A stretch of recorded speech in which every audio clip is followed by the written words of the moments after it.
preeminent power. It wants to live alongside the United States. Blackwell, writing in 2015, said China's rise is a threat to U.S. preeminence. And he laid out a series of steps that the Biden administration actually is following almost step by step. What Blackwell laid out already back in 2015 is that the United States should create, quote, new preferential trading arrangements among U.S. friends and allies to increase their mutual gains through instruments that consciously exclude China. There should be a technology control regime to block China's strategic capabilities, a buildup of, quote, power political capacities of U.S. friends and allies on China's periphery, and strengthen U.S. military forces along the Asian rimland despite any Chinese opposition. This has become the Biden foreign policy. China knows it. China really is pushing back. But what's very important and interesting to understand, and we've seen it clearly in the dynamics involving the Ukraine war, most of the world also does not want the U.S. as the global preeminent power. Most of the world wants a multipolar world and is therefore not lined up behind the United States sanctions on Russia and so forth. And this was also the message of President Lula visiting China, saying to President Xi Jinping, we as Brazil also want multipolarity, true multipolarity, and we want peace, for example, in the Russian-Ukraine war that is based on not a U.S. perception of dominance, say NATO enlargement, but rather a peace that reflects a multipolar world. This is real. It's happening all over the world. And the fact of the matter is, the reason why this is a historic watershed is that the underlying economics and technological change have made it so. The U.S. is no longer the dominant world economy, and the G7, which is the U.S., Canada, Britain, France, Italy, Germany, and Japan, is actually smaller than the BRICS countries in economic size, which is Brazil, Russia, India, China, and South Africa. So we really are, in fact, in a multipolar world, but in ideology, we're in a conflict. But Jeffrey Sachs, I wanted to ask about that. You mentioned the BRICS. The BRICS Bank that is now in China, and President Lula has named Dilma Rousseff as the head of the BRICS Bank. Its importance in terms of this multipolarity in the world economies, the potential for even the creation of alternative major currencies to the dollar as a result of the BRICS alliance, the impact of that on world affairs. This is a big deal. And in fact, the United States is withdrawing. It doesn't know it necessarily. Our politicians don't understand this, but our politicians are withdrawing from the world financial and monetary scene and opening up the space for a completely different kind of international finance. I'll give you an example. The U.S. was the creator of the World Bank, but now the U.S. Congress won't put new money into the World Bank. And because of that, the World Bank's actually a quite small institution. It's got a big name, but it's a quite small institution in the financial scheme of things. The U.S. won't put more money in. The Congress says, no, why should we waste our money internationally and so forth? And you get a lot of hubbub about that. So China and the rest of the BRICS say, okay, we'll make our own development bank. And they established the new development bank, or sometimes called the BRICS Bank, based in Shanghai. And that's just one of the institutions that is really changing the scene. There's the Asia Infrastructure Investment Bank, AIIB, based in Beijing, in fact.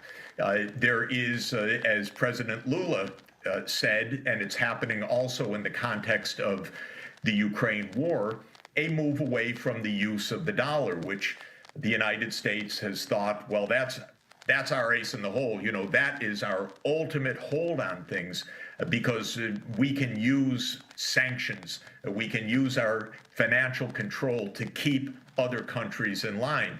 But other countries are saying, not so much. We'll trade in renminbi. We'll trade in rubles. We'll trade in rupees. We'll trade in our own national currencies. And they're quickly setting up alternative institutions to do this. The United States doubles down. We will confiscate your reserves. We will, if you don't follow. And the other countries are saying, you know, if you want to go through the UN and get really multilateral rules, we're with you. But if you want to just impose the rules, we won't follow along. And so we have this very funny expression called a rule-based international order. The United States government uses it every day. But what does it mean? Who writes the rules? And what most of the world wants, in fact, is rules written in a multipolar or multilateral setting, not rules written by the United States and a few friends and allies. I wanted to ask you, you've been an advisor to the United Nations for quite often. The issue of how much longer the permanent members of the Security Council can keep the number to 5, because clearly Brazil and other countries of the global south have been saying the UN needs to be reformed. And countries from Latin America, specifically Brazil and Africa, should have representation on the UN Security Council, permanent members. Yes, you know, the P5, the permanent 5, which is the United States, China, Russia, France, and the United Kingdom, was the World War II victor group in 1945. They wrote into the rules of the UN, incidentally, that they would be the permanent Security Council members and have a veto over any change in the UN Charter. So it's really a group that gave itself power that the other 188 countries of the world look on and say, what is this? We need change. I would say the country that is most amazed and frustrated by this, in fact, is India. India is now the most populous country in the world. The United States has 335 million, roughly, in the population. Britain, France, roughly 60 million. India, 1.4 billion, not on the Security Council, a nuclear power, a world superpower, the president of the G20 this year, really not happy about that.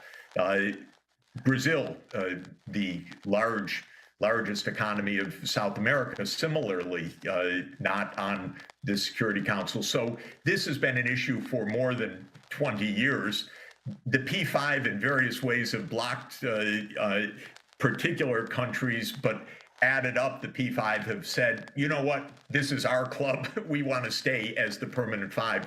But I think as we really face the reality of it's not just a post-US dominated world, but actually a post-Western dominated world, because it was the US as the dominant power among the so-called West, which means the US, Britain, European Union, and honorary Western membership, Japan, let's say. But we're post-Western as well as post-US in dominance. And these international institutions will need to change, or they won't function in the 21st century. And if they don't function, it's actually a disaster for us. If they didn't exist, we'd have to make them because we need them to function. So we also need to renovate them. I wanted to talk about China negotiating these various agreements. Let's turn to Brazil's President Luiz Inácio Lula da Silva, speaking before his meeting with Chinese President Xi Jinping. O que o Putin quer? O Putin não pode ficar com terreno. What does Putin want? Putin can't keep Ukraine's territory. Maybe we don't even discuss Crimea, but he will have to rethink what he has invaded. Also, Zelensky can't have everything he wants to demand. NATO will not be able to set itself up at the border, so this is something we have to put on the table. Eu acho que essa guerra já passou da conta. O Brasil já fez a crítica que tinha que fazer. I think this war has dragged on for too long. Brazil has already criticized what it had to criticize. Brazil defends each nation's territorial integrity, so we disagree with Russia's invasion of Ukraine. Because it looks like Ukraine is on the verge of a major counteroffensive against Russia. And in order to do this, needs massive support from Western countries, meaning military weapons. Can you talk about what China's role is here, the peace plan it has put forward, but also these other deals that China is helping to negotiate, like the successful rapprochement between Saudi Arabia and Iran, and then what they're suggesting about Israel and Palestine? President Lula uttered in a few words the core of this issue that most of our media dare not explain to the American people, and that is the expansion of NATO. This is a war fundamentally about the U.S. attempt to expand a U.S. military alliance to Ukraine and to Georgia. Georgia is a country in the Caucasus, also on the Black Sea. The U.S. strategy, going back decades, has been to surround Russia in the Black Sea, with Ukraine, Romania, Bulgaria, Turkey, and Georgia, all NATO members surrounding Russia and its naval fleet in the Black Sea, with a naval fleet that has been the Black Sea naval fleet of Russia since 1783. Russia has said, this is our red line, and it has said that for decades. And it said this clearly in 2007, before George W. Bush Jr. had I'll call it the harebrained idea to announce in 2008 and force NATO to announce that Ukraine will be a member of NATO. And this is what President Lula was saying, and what President Xi Jinping of China has been saying. We can't have a war that is essentially a proxy war between Russia and the United States over the expansion of the U.S. military alliance right up to a 1,200-kilometer and more border with Russia, which Russia views, and I would say understandably views, as a fundamental national security threat to Russia. Keep some space, keep some distance. That's President Lula's meaning. That's what China means when it says in its peace plan, we want a peace plan that respects the security interests of all parties. What that is code word for saying, make peace, end the war, but don't expand NATO right up to the border. The American people have not heard an explanation of this all along. It's shocking to me because as a close observer of this for 30 years, this has been the casus belli. And yet our newspapers won't even report the background to this. But this is why China, South Africa, India, Brazil are saying we want peace, but we don't want NATO expansion as the meaning of so-called peace. We want the big superpowers to give each other some space and some distance so that the world isn't on a knife edge. That's exactly what President Lula was saying, and it's exactly what the meaning of the Chinese peace initiative is to say, yes, absolutely make peace, protect Ukraine's sovereignty and its security, but no to NATO expansion. But the Biden administration won't even discuss this issue. That has been the major failing and the reason why we have not been able to get to the negotiating table, in my opinion.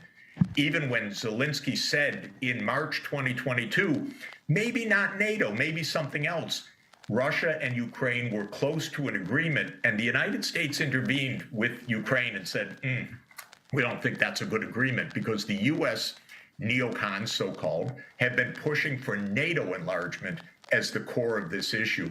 But this goes back to the more general point for us, which is that what is at stake in Ukraine and over Taiwan and many other issues from the point of view of China or Russia or other countries, including Brazil, now Saudi Arabia, Iran, and others, is whether the U.S. does what it wants to do or whether the U.S. respects some limits based on what other countries say, well, this is what we think, so that we need true multipolarity, not U.S. dominance alone.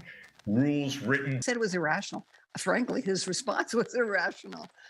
Meanwhile, we've had actual Code Pink members have met with representatives of China in Washington, D.C. to thank the Chinese government for coming up with this peace plan and for playing a peacemaker's role. I mean, whatever people think about China and whatever criticisms they have, I think we have to be very clear that China, as you mentioned, has maybe one or two overseas bases. It's not a threat militarily, and it is trying to play the role of peacemaker, not just in the Middle East, but also in Ukraine. Do you think that China, the global South, can make a difference here? I mean, because it's not just China, it's Mexico, it's Brazil, it's other countries too that are saying we need a ceasefire. We need it now because they know the security of not just Ukraine and Russia and the United States is at stake, but the security of the entire globe. First, I think people should understand a basic fact about China.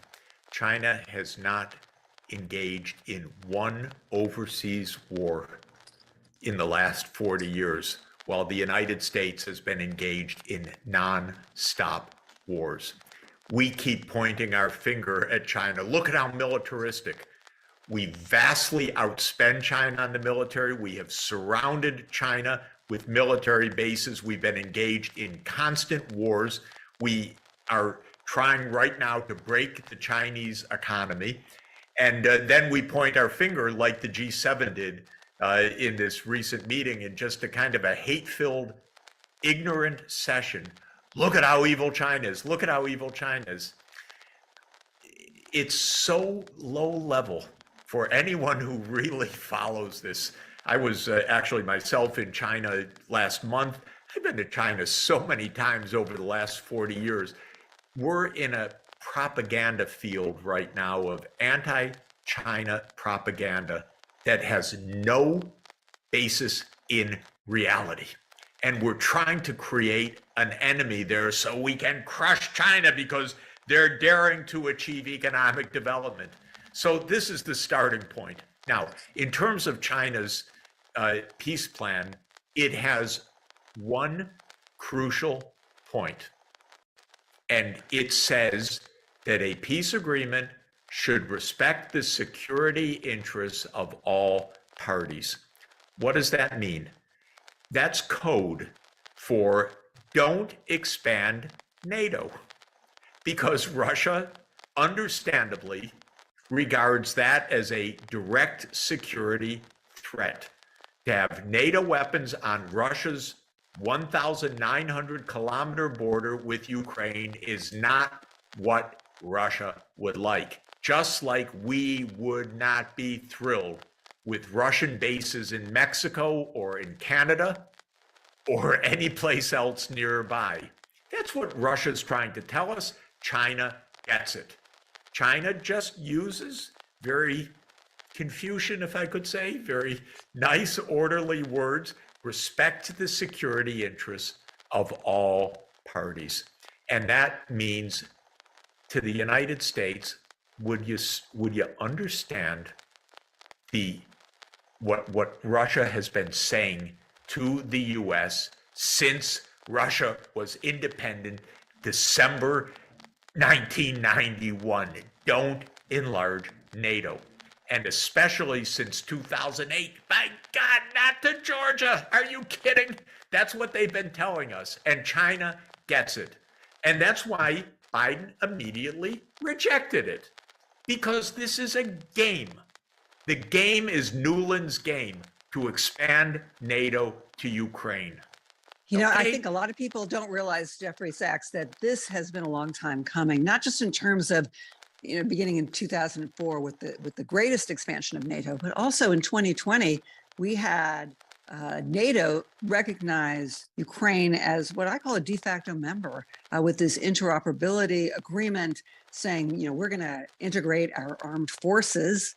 Now, what's the difference between being a de facto member of NATO and an official member of NATO? Well, it could be what you're talking about, bases. It could be nuclear weapons.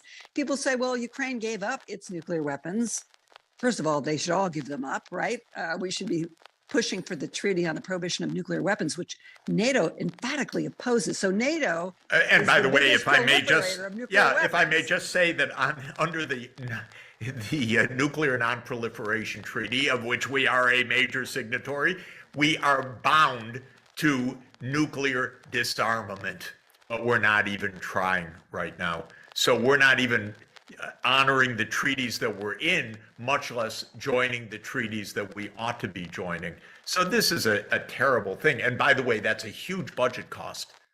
That is hundreds of billions of dollars that we're spending on, quote, modernizing the nuclear weapons rather than negotiating nuclear disarmament. So that's another part to come back to the budget story of the past. But this story of NATO goes back actually to the early 1990s. I spoke with a wonderful historian recently who told me that in documents that he is reviewing, he hasn't published yet, Ukraine was already on a list for NATO enlargement in 1992. Now, that's,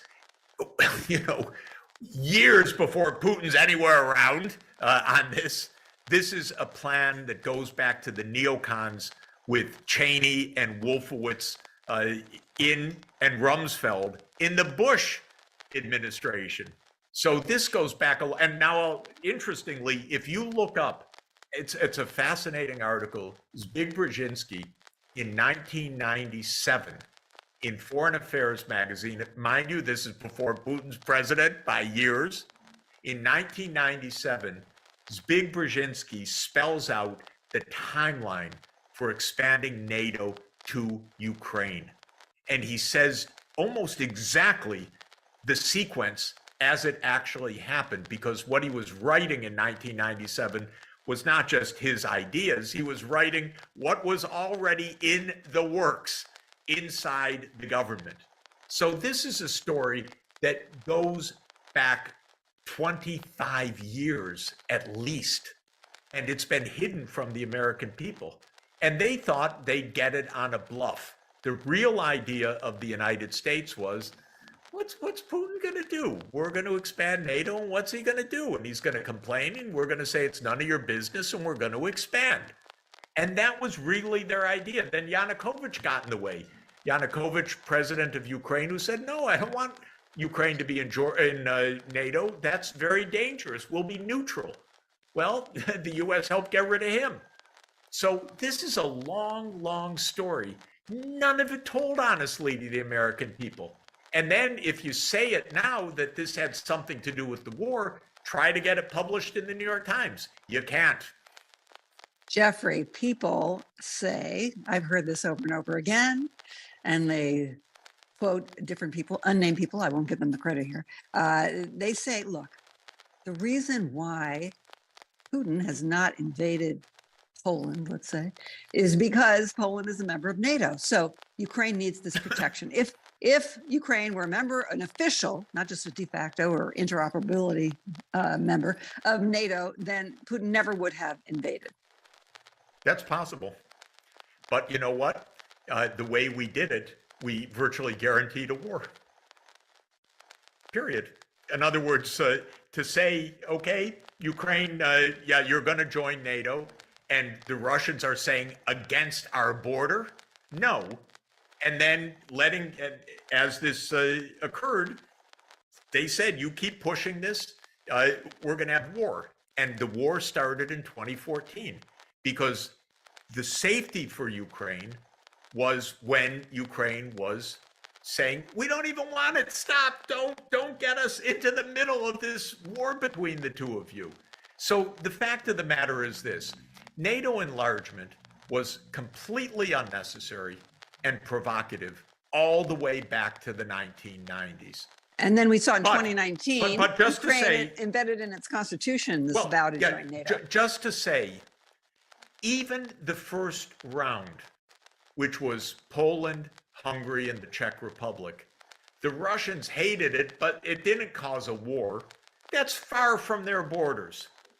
Then the next round came, and the Russians were really, really annoyed because that one was on their border with the Baltics. So it was Latvia, Lithuania, Estonia, Slovakia, Slovenia, Bulgaria, and Romania. And then they said, oh, come on, will you stop? Then in 2007, Putin said, okay, you've done it. You keep expanding NATO. You promised you wouldn't, but you keep doing it. Stop. Do not come up to our border with Ukraine and Georgia. And by the way, people should take a map out and understand a little bit about this. The real goal of these neocons, the Nuland neocons, is to surround Russia in the Black Sea. This is why, where does Georgia come in here? I don't mean Atlanta, Georgia. I mean Georgia, the country in the Caucasus. Where's that come from? If you look at a map, the idea of these neocons is that you have Ukraine, Romania, Bulgaria, Turkey, and Georgia surrounding Russia in the Black Sea. And Putin saying, don't do this, stop. And he says this in 2007. Then in 2008, Bush pushes this, and Nuland is key member of the administration then. And they push this over the opposition of the Europeans and get the Bucharest NATO declaration to declare that Ukraine will be a member of NATO, will. And by the way, Biden has been part of this all along. And the military industrial complex has pushed this. The literal lobbies for NATO enlargement have been Raytheon people. I mean, you can't make this up. This is how the U.S. government works. Lastly, Raytheon- Jeffrey Sachs, Yes. I want to ask you about Ukraine and the future of Ukraine. Should we continue on this calamitous path of endless war, propping up the Ukrainian government to the tune of $6 billion a month, spending over $115 billion to continue the war, half of that going to military contractors for weapons and military training. Meanwhile, what's going to happen to the Ukrainian economy? Because we've already read about Zelensky privatizing a lot of these industries that were nationalized under the Soviet Union. And we know that BlackRock, representatives of BlackRock have been over in Ukraine. And we know that Zelensky has a website. And on the website, there's a menu for privatizing Ukraine and inviting investors to, yes, invest in the military in Ukraine. Where do you see this going? Should we continue on this course? Look, Ukraine is being destroyed. The first tragedy is for Ukraine itself. Being a place where the U.S. wages a proxy war is the worst place you can be. As Kissinger famously said, to be an enemy of the United States is dangerous, but to be a friend can be fatal. We are killing Ukraine. Literally, we're killing Ukrainians, but we're killing Ukraine. Think of how we loved Afghanistan, how we love South Vietnam. What do we do? Iraq. If you are the place where the U.S. is waging a proxy war, first of all, you will be physically destroyed. You will have mass outmigration of young people, of talented people, of people just trying to survive, for God's sake. You'll have your infrastructure destroyed. All of this, the Ukrainian economy is busted, and the Ukrainian population has shrunk tremendously because people have left the country. And so this is in no way helping Ukraine. This is just, I tried to tell the Ukrainians, I'm for you, I'm not against you. They kept thinking, oh, that's Putin propaganda. I said, no, listen, I go back to the Vietnam War in the United States, to Iraq, Afghanistan. I've seen what happens when the U.S. grabs you in a proxy war. And this is what's happening right now to Ukraine. It's being tragically destroyed. And every time things don't work, our side ratchets up, and they keep ratcheting up. And sad to say, you know, Obama knew in 2014, he got the main point when he said, and that was a real point, because the Christian communities, the emperors took care of their business, and the bishops took care of the poor in a division of responsibility that started around the 4th century AD in the West. Skipping ahead 1,000 years, philosophy changed starting around 1500 in a rather deep way. And while Aristotle taught, for example, that politics is a field of ethics, and Aristotle's book, The Politics, which is the first book of Western political thought, no, let me say it's the first book of Western political science is the better way to say it, because Plato had written the Republic a generation earlier. But it's the first book of political science. It is paired with his ethics, Nicomachean Ethics, as two joined volumes, because for Aristotle, ethics and politics were the same. Of course, in 1514, I think it is, Machiavelli wrote a very different political science. He wrote a handbook for the prince, which was about how to maintain power. And political science in the West began to be the science of maintaining or managing power, not the science of producing the good. And in fact, Machiavelli was teaching the prince. He was actually making a job application back to the Medicis because he had been dismissed from the Medicis, wanting a job back that he was advising the Medicis how to hold power in Florence. Later in the next century, one of the most influential texts in Western cultural history was written by Thomas Hobbes, the Leviathan. And this was written in 1640 as Western science was taking shape. And Hobbes wanted a scientific theory of human beings, but modeled as individual atoms that collide with each other. Because for Hobbes, there was no longer a cultivation of virtue, but rather each individual with insatiable desires. So Hobbes's model of human nature is that it is simply unbounded desire. It can't be taught to moderate desire. It can't be cultivated for virtue.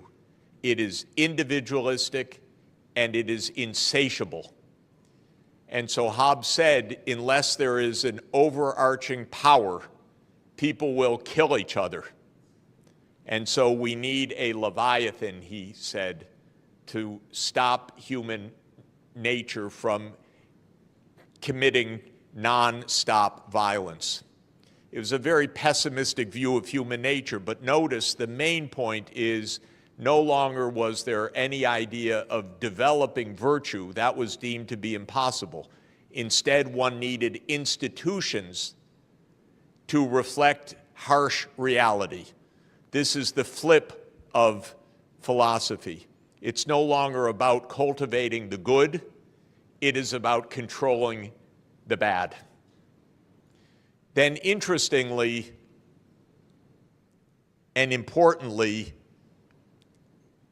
this was amplified at the beginning of the 18th century, first by a very influential public intellectual, Bernard Mandeville, who wrote an essay in London called The Fable of the Bees. And in the fable of the bees, the most aggressive bees win, but they make the hive powerful and great. And if you try to control the avarice or the vice or the aggression of the bees, the hive actually dies. So this was now a philosophy of empire, that power seeking was good because it would make the society powerful and wealthy and able to dominate over the other bees. So it was taking Hobbes and adding another element. One beehive taking dominance over others. And clearly this was a philosophy that appealed to the emerging British Empire. Then came Adam Smith 6 decades later in 1776, and he said, in agreement with Hobbes and in agreement with Mandeville, that human nature is individualistic, tastes are unbounded, desire is a great motivator, but market forces will tame all of that, because market forces will force a kind of competition that will lead to a socially beneficent outcome. The point is, the Anglo-Saxon philosophy broke free of more than 1,800 years of Western tradition. The Western tradition from Aristotle and Christianity was a tradition of the common good, virtue, and care for the poor.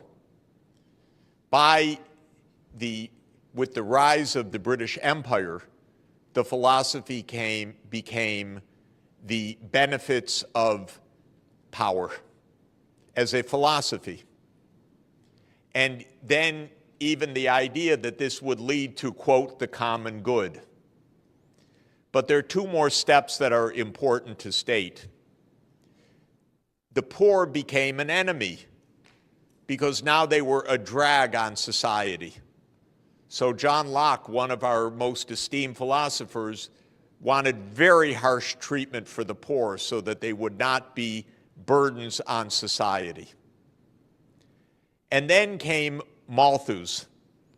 Thomas Malthus wrote after Adam Smith, one generation later in 1798. And he proposed something even darker, which is that those hives, those different societies, are actually in competition for survival with each other, because there are more people produced than can be supported. And so life is a battle for survival, and trying to help the poor is inevitably to fail, because there will just be more poor people. That was his iron law of population. And that led in the next step. Darwin took that idea brilliantly from a scientific point of view to understand natural selection. But the later 19th century philosophers took that idea as a struggle across nations, and that now nations or peoples or races were in the struggle for survival. And this became known as social Darwinism. And the idea was, not only should there be no beneficence, if you help your own poor, you will weaken your society compared to others, and indeed you're in a struggle for survival. And this gave rise to the worst crimes of history, because Nazism actually, as a philosophy, which it was based on social Darwinist pseudoscience. And this idea, the German people will survive or the Slavic people will survive. And so this is a war even to extermination. Now, this kind of idea led to the worst cruelties, but we are still in a mindset in the Western world where it is competition and struggle that is the absolute underpinning of society. When I studied economics, I was taught about perfect competition. I was never taught even 1 minute about perfect cooperation. The idea doesn't even exist in economics. It's not even developed in one paper that I know of, because the idea of cooperation as a norm doesn't exist. It happened, this notion of letting greed motivate action perhaps did generate the spirit of innovation to some extent. But the way that it was championed and taught, of course, led to the worst excesses. So the world became rich, and those who were rich became devoid of benevolence and compassion. And a terrible writer in the United States who became quite popular, Ayn Rand, a kind of popular philosopher among young people and among many politicians, wrote a famous essay about the virtues of selfishness. So selfishness became the virtue, actually. That's the literal title of an essay. It's unbelievable, and she is championed by many still. These novels are unbearable to read, but they are part of our philosophy. So I went on too long, I know, because the sign told me to stop 5 minutes ago. But so that's not very benevolent of me. But let me say the following. I believe we've had a deviation from the right path in Western civilization. There are roots of Western culture that we can really use to find a path of virtue and politics that is ethical. But the Anglo-Saxon version deeply lost this tradition. And there are many fascinating reasons for this, but it was mainly the rise of power of the British Empire, which was in many ways an extremely nasty empire. And the United States learned everything it knows from the British Empire because it aims to be the continuation of the British Empire after World War II. And this is what needs to end, a world that can return to the common ethical principles of virtue. Now, let me just conclude by saying I am hopeful that this can actually happen. And I think you at the table need to help lead that. And we need to help explain these things. And when President Xi Jinping launched last year the Global Civilizations Initiative, I think that this is actually an important opening that is very positive, because China has said we should go back to our roots of culture to find a way forward, which I very much subscribe to. And the GCI, or Global Civilizations Initiative, is an invitation across civilizational wisdom. And I hosted a meeting in Athens last month, co-hosted with the Academy of Athens, a Aristotle-Confucius symposium on ancient wisdom for modern challenges that brought together Chinese and Western philosophers. We didn't have Buddha properly at the table except one very distinguished Buddhist thinker from Cambodia, but we need more of that. At the end of this meeting, we agreed that we would have a second symposium This time, I hope it is the Aristotle Buddha Confucius Symposium in Shufu, in Shandong province in July. I hope we could participate together in that. We will be back for that. Many philosophers are interested in that. I will be in Shufu in next month for the Nishan Forum, which is also a philosophical forum, but the Shandong government has asked to host the follow-up meeting of the Aristotle Buddha Confucius Symposium. And I believe that this idea of East and West deep philosophical traditions, finding the deep humanity that is common across them, is extremely important and powerful and can really contribute to an understanding which right now doesn't exist. And I think the failings of this understanding are overwhelmingly on the Western side, if I may say so, because we are steeped in a philosophy of competition and even war. And this mindset is taken as given, but it is actually a recent phenomenon. It is an imperial phenomenon, and it needs to be put aside. So I believe that this actually can be done. Can I have 2 more minutes?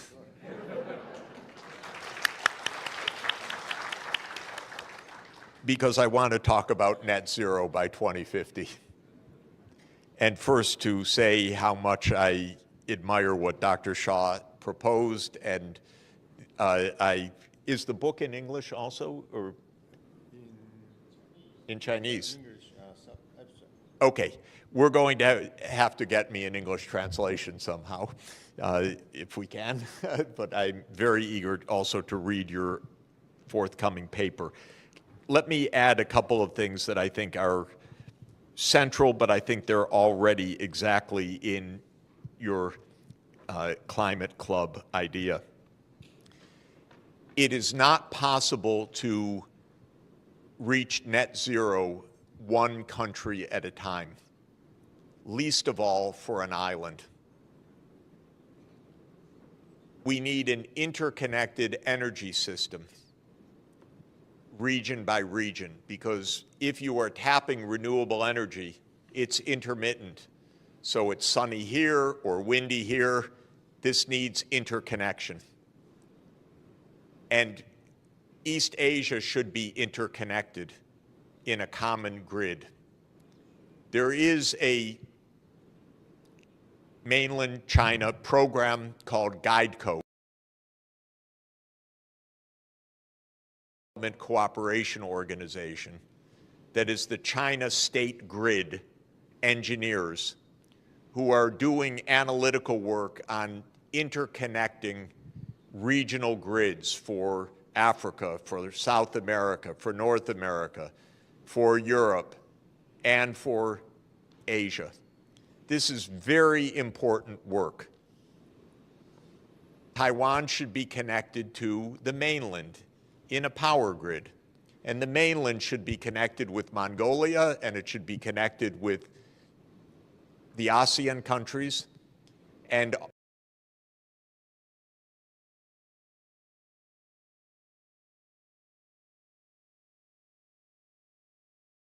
with submarine system. It would be region, the economic powerhouse of the world, rather than a battleground, because this region has everything if it works together. And it could lose everything if it views the region as a battleground. I think everyone in this region can understand this.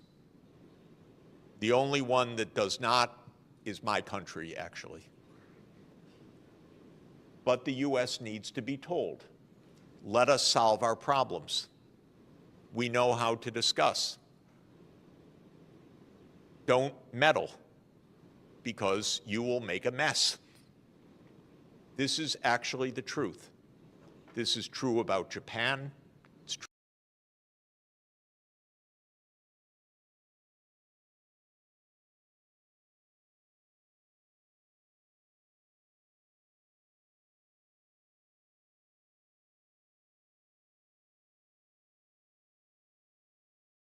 of zero carbon energy and all the cooperation that would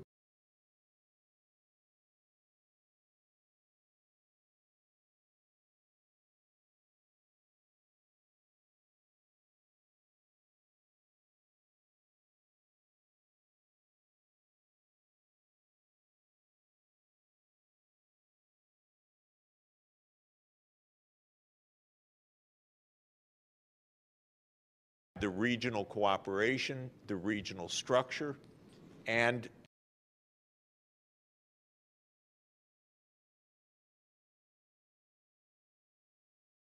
pose and probably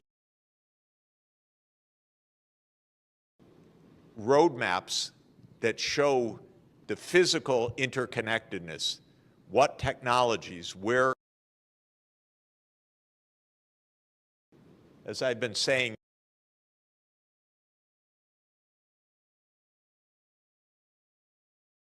opposite of a plan. It's 80% fossil fuel. What plan is that? Nothing.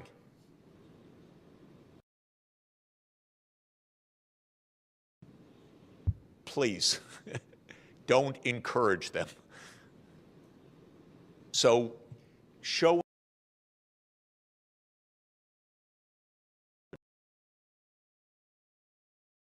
fantastic work.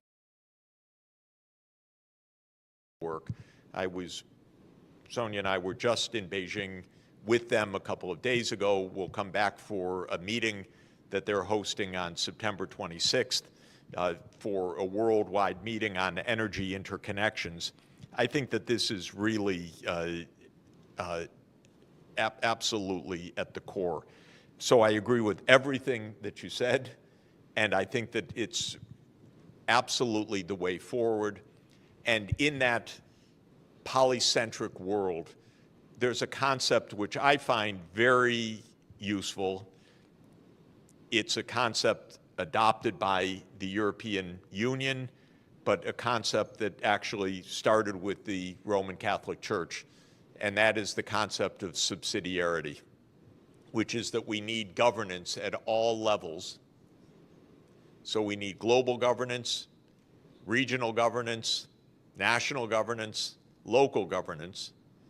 You put each problem at the lowest level possible, closest to the people, where it can be solved, but not below the level at which it can be solved. So the power grid cannot be solved at the national level. It must be solved at the regional level. The targets for decarbonization must be solved at the global level, and so forth. And the idea of subsidiarity is that we have this multiple levels. We have global governance. We have a global government that can do certain things and not other things. We have regional government. We have national government. We have local.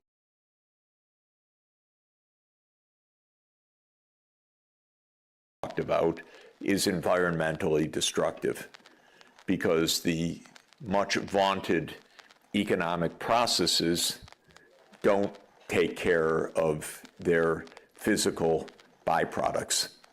And some of them were not understood till 50 or 100 years ago, like greenhouse gases and their effects on climate. That required a scientific breakthrough of a quite deep order to understand that. It came by the end of the 19th century, and then it took at least 75 years to create measurement systems to verify the science. And we've more or less known from around 1980 that humanity is really changing the climate in ways that could be dangerous. And we're still struggling with that fact, because what brought us that wealth in the first place, starting in the 1800s, was fossil fuels. And then we discovered about halfway through, oh, those are dangerous. That's not good. So this is the second big problem, is that we have an economic system and a set of laws, rules, regulations, a global commons, the open seas, and many other factors of our economic system that mean that the scale of production is now self-destructive. And as I say, we've understood this intellectually at least for about 50 years. It was 50 years ago that the first conference on this fact took hold. It was 51 years ago that the first good book about this, Limits to Growth, was written and made clear that there was a real problem. And we've not finished solving that problem. But let me stipulate the following, just like I did for the first one. There's nothing fundamental about these environmental challenges that is beyond our solution, even with our current knowledge base. In other words, we already in 2023 have the range of technical solutions to 90% of the greenhouse gases, not 100%. We definitely don't face a choice between food and nature. We face a choice between destructive and non-destructive forms of food production. That's a very different choice. I haven't found in 40 years of my work on this a fundamental barrier to economic well-being and environmental sustainability. So I'm not in the degrowth school of thought, which says that what we really need is to reverse economic development. Not all economic development is good for human well-being. That's a different matter.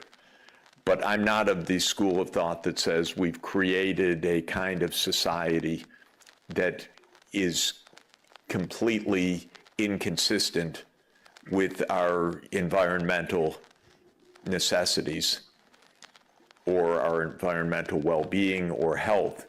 What we have is a very flawed economic system, legal system, regulatory system, incentive structure, so that we adopt or continue with technologies that are very ill-advised and do lots of stupid things because it's possible to make money off of those stupid things, rather than do the things that we should be doing. And I've not seen in all of my experience any calculations that show me that that doing the right things is beyond our reach, beyond our budget, beyond our economic means. For example, all of the estimates about the energy transformation to a zero carbon energy system suggest that it's 1 or 2% of world output that is needed to make that change. That's really strange. It's not that it's 50% of world output that's needed. It's not that this is cataclysmically expensive and we're just doomed, as if an asteroid were coming to hit the planet and we have nothing to do. No, we have clear, very, very clear things to do. Sometimes we have too many possible things to do, so we don't know which one to take, so we're paralyzed. Should we do wind or solar or nuclear or this? I don't know. We won't do anything right now. We're making money with what we're doing. So we're paralyzed, or we know what to do, but there are strong vested interests saying don't do it because I'm making too much money in the short term doing the destructive things.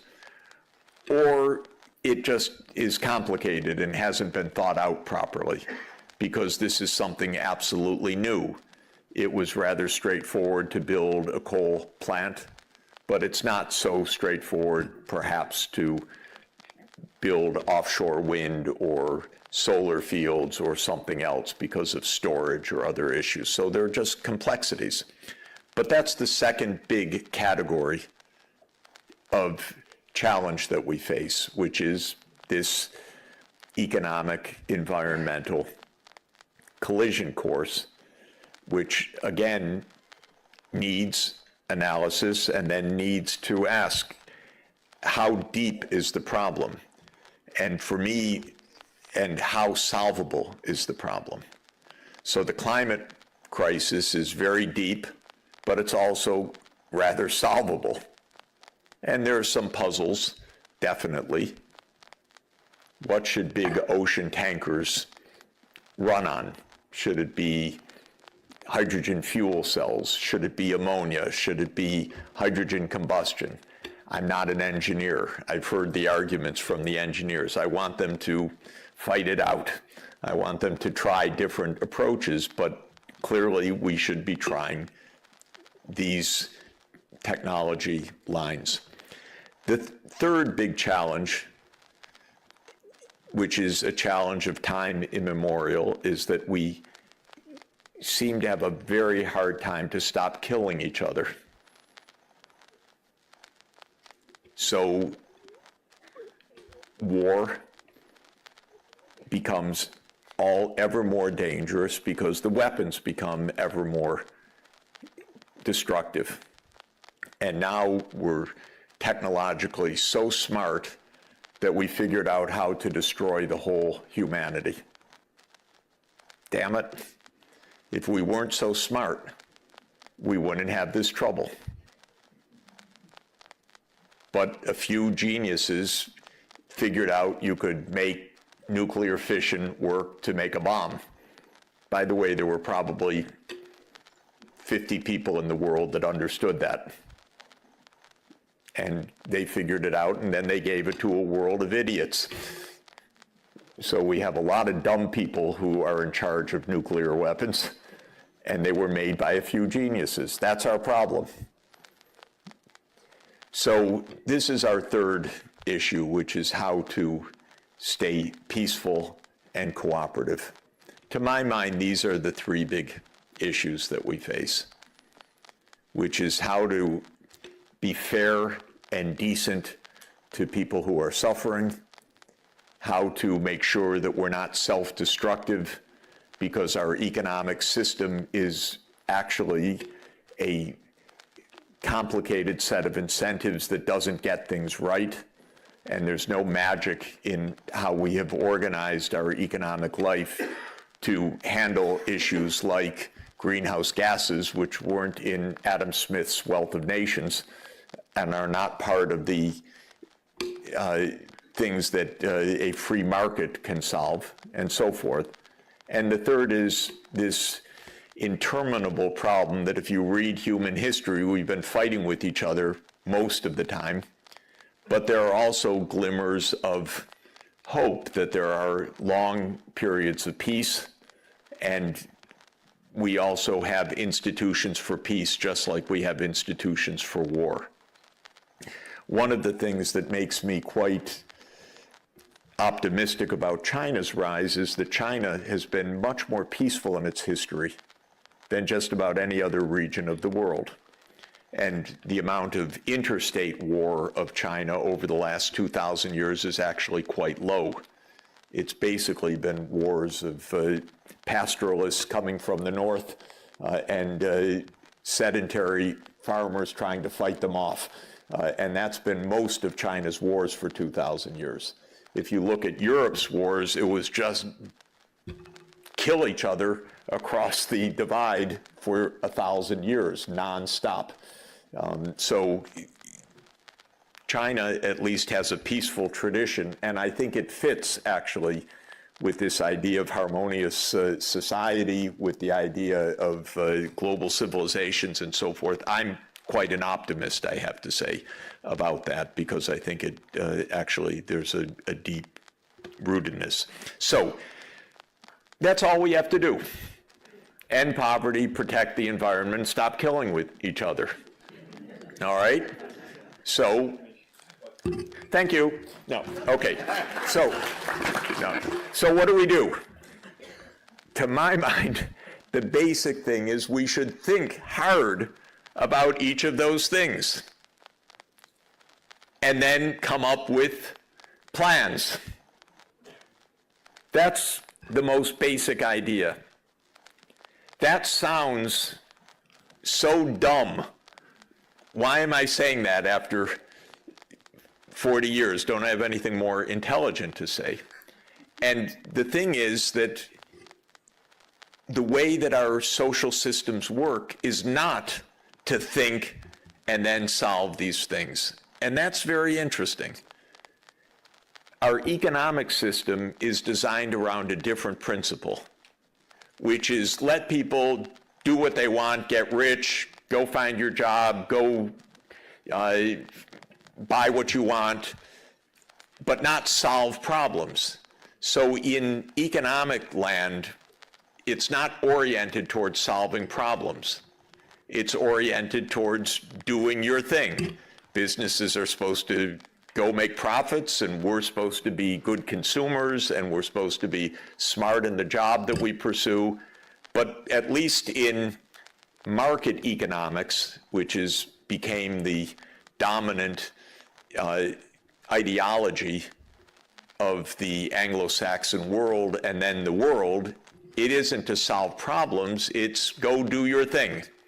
So don't expect the answers to these problems to come from the economic sphere or from the business community. It's not their job. Their job is to run a business, it's to make money. So that's problem number one, that we don't think in the economic sphere about end goals. We're supposed to just do our thing. And then politicians. In most politics, it's not about solving problems. It's about maintaining power. And that's even the goal. And you have experts on maintaining power. All the politicians have little Machiavellis around them, handing them, this is what you need to do to stay in power. And that's your goal. And so politics, at least in my country, has very little to do with any goals. I don't know what any American goals are. We have no goals. We have some heroes, our founding fathers. We love the Constitution. We like the July 4th Independence Day, but we have no goals. And even when I hear Dr. Zhao talk about China's goals, you could not have that in the United States, stating those goals, because that's socialism. You're not allowed to have goals. So politics is not oriented towards solving problems. Really, it's management of power, competition for power, holding on to power, benefiting from power. And so we don't see from our governments most of the time these big goals and how to solve them. I really think China's been different in this period, the last 40 years, from most other governments. And I think the success is a result of that, actually, that it's really, and why? Well, I think this is a very interesting question, but a few countries at a few times have very clear goals. Maybe because of survival, maybe because of their past history, maybe because they have a successful neighbor, so they want to imitate the success. Maybe, like in Singapore, because a genius came, Lee Kuan Yew, and he had a very, very clear idea. And really, Singapore, it is a case of a very clear, brilliant thinker who just guided things for quite a while, like Plato's philosopher king. But most of the time, this is not how politics is. So we don't see a lot of this problem solving coming from governments. And the third thing is, in my country, which became the most powerful country in the world for the last 75 years militarily, they really think that fighting wars is a big part of what governance is about. They're crazy and dangerous and could get us all killed. So that third category of just peaceful cooperation does not come easily. Every day we read something hateful about China in the American newspapers now. Every single day. I just read today, China has the Global Civilizations Initiative. Wonderful. You talked about it. Today I just read, this is terrible. This is, China's out to take over the world through this. Now, honestly, this is a mindset that is very, very deep, probably ingrained evolutionarily in us also, because there probably was a time when whoever could control the next water hole survived, and whoever didn't survive, and it was us or them. And that's not how the world is right now. It's not us or them. We don't need to take over any other place to have well-being, period. There's no crisis of living room. There is only the crisis of understanding, don't kill the other side. Okay, so what do we do? Again, just to conclude, we need to think clearly. Excuse me. That's a technical term about American politics. So we need really to put serious ideas forward in detail. And that's the purpose of what we're after. And two specific pathways that we're really focusing on right now is one is the energy transition, because there's only a quarter century and an energy system's really complicated. You have to have a power grid.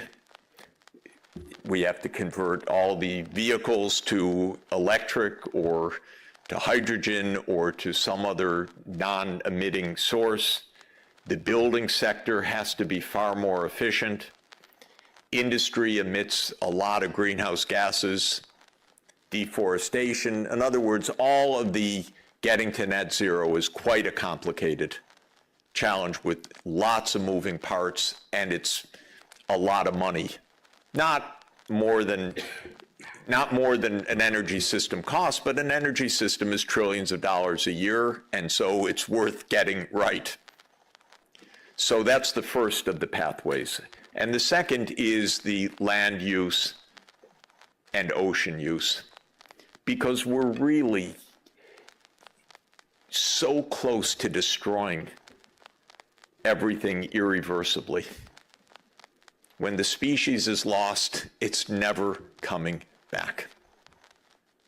And when the ecosystems are degraded, many of them never return. And if we pass climate thresholds, we're just going to spend the next century in disaster of calamitous sea level rises, storms, heat waves, and so on. So we're very close to that. So those are the two main pathways that we are really focusing on. The biological and its association with food production and with other agricultural production. And for this region, that's central, because this is a biodiversity Garden of Eden, and also a biodiversity threatened region intensively. All this beauty, and it's being torn down. And it can happen so fast because economies are very, very large right now, and demands. China could deforest this country just by its demands for tropical hardwoods without a problem, unless you take care. So those are the two areas that we really want to focus on. And the final point that I want to say is, again, about this third category of cooperation. It happens that when you look technically at an energy program or at a ecosystem program, no country can do this by itself. Nothing can be done other than at the local level, but plans need to be transnational without question. So there's a lot of local action, but they have to be part of a broader framework. And that's why this is an ASEAN workshop, because ASEAN countries are not only together on the map and not only physical neighbors, but have work to do together, because ASEAN countries cannot achieve their goals without working together. And so we need to do this at a transnational planning level. That's hard because there are no elected transnational officials anywhere. All transnational organizations are weak because none of them has an army. None of them has political leaders. We're organized at the national level in the world. That's where the physical force lies. And that's where the politics generally lies. And yet we have global and regional problems that need addressing urgently. The Mekong is not going to be saved one country at a time. It's going to be saved by China, Lao PDR, Cambodia, Vietnam working together. Without question, there's no way to do that one country at a time. It's got to be done in the watershed. The energy system for Malaysia absolutely needs to be integrated with the rest of the region. And those regional institutions are weak politically and organizationally, and they need to be strengthened considerably. And then the question of what region is the right region for this. We're dealing with ASEAN because it's a crucial, established regional entity. But I said yesterday, and I'll say it again, I think for the energy sector, RCEP is even more appropriate. That's adding in ASEAN plus China, Japan, Korea, Australia, and New Zealand. The United States would have a fit, by the way. I'll be done in 1 minute. The US would have a fit. You're cooperating with China?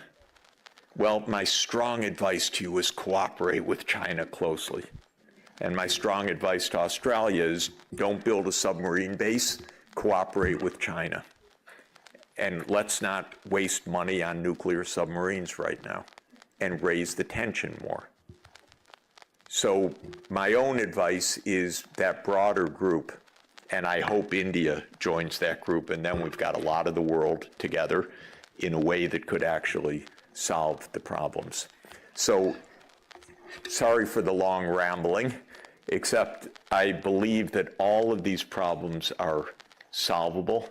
I believe that universities have a unique and extremely important role to play in this, because this is what we should be doing. Training, teaching, educating, researching, policy analysis, and really trying to make politics work the way that it should, which is for the common good.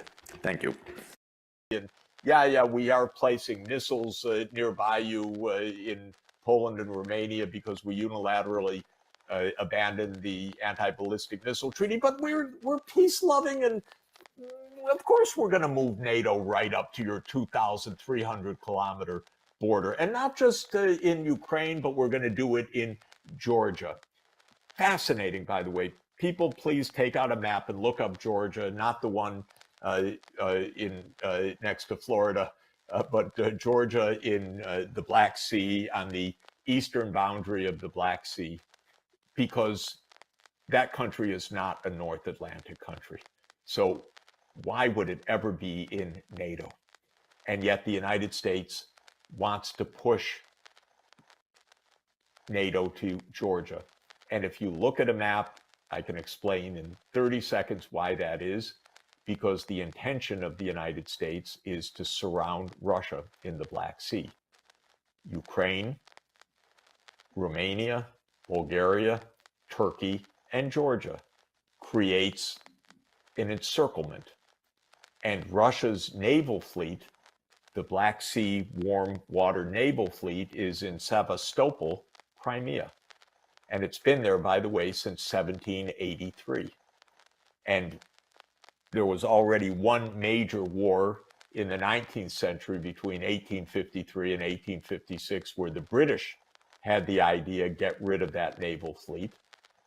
And in the late 20th century, Zbigniew Brzezinski had the same idea of surround Russia by getting Ukraine into the Western camp and actually into NATO. And then Russia ceases to be a major power, is their theory. Well, to make a long story short, this is the major reason for this war, and we've never been told the truth about it. And that is really devastating. Second, closely related issue is that in February 2014, the US conspired to overthrow the government of Ukraine. And it did so. That's not a good move. If you're trying to push NATO and there's a president named Viktor Yanukovych who wanted neutrality, and you get together with forces inside the country and you support the overthrow of Yanukovych, the violent overthrow, not a good look. That's when this war started in February 2014. And then if you look at the real sequence of events, not the mind-deadening repeated mantra of the US government and the New York Times and blah, blah, blah, that this is an unprovoked attack that started in February 2021, 2022, excuse me, which is a nonsense. This isn't an unprovoked attack, and it didn't start then, it started in 2014. But in 2019 onward, the US poured in armaments to build up a very, very powerful army. And when Biden came in, he doubled down on this whole thing, because Biden and his team, Sullivan, Blinken, Nuland, have been part of this story since 2014. And really before, because Biden's always been an advocate of NATO enlargement. Biden's got some dark side still to be explained about Ukraine as well, because of Hunter's involvement. We don't know what that is yet, but there's something not good at all about that. But I think Nuland has been on this case of NATO enlargement. She was actually the ambassador under Bush Jr. in 2008 to where? To NATO. In the 2008 meeting, when the US pushed the proposition and forced everyone to agree that Ukraine would become a member of NATO. So Nuland's been part of this story from way back when, from the Cheney Bush days, and she continued through the Obama administration days as the point person for the overthrow of Yanukovych in the US government and for the NATO enlargement issues.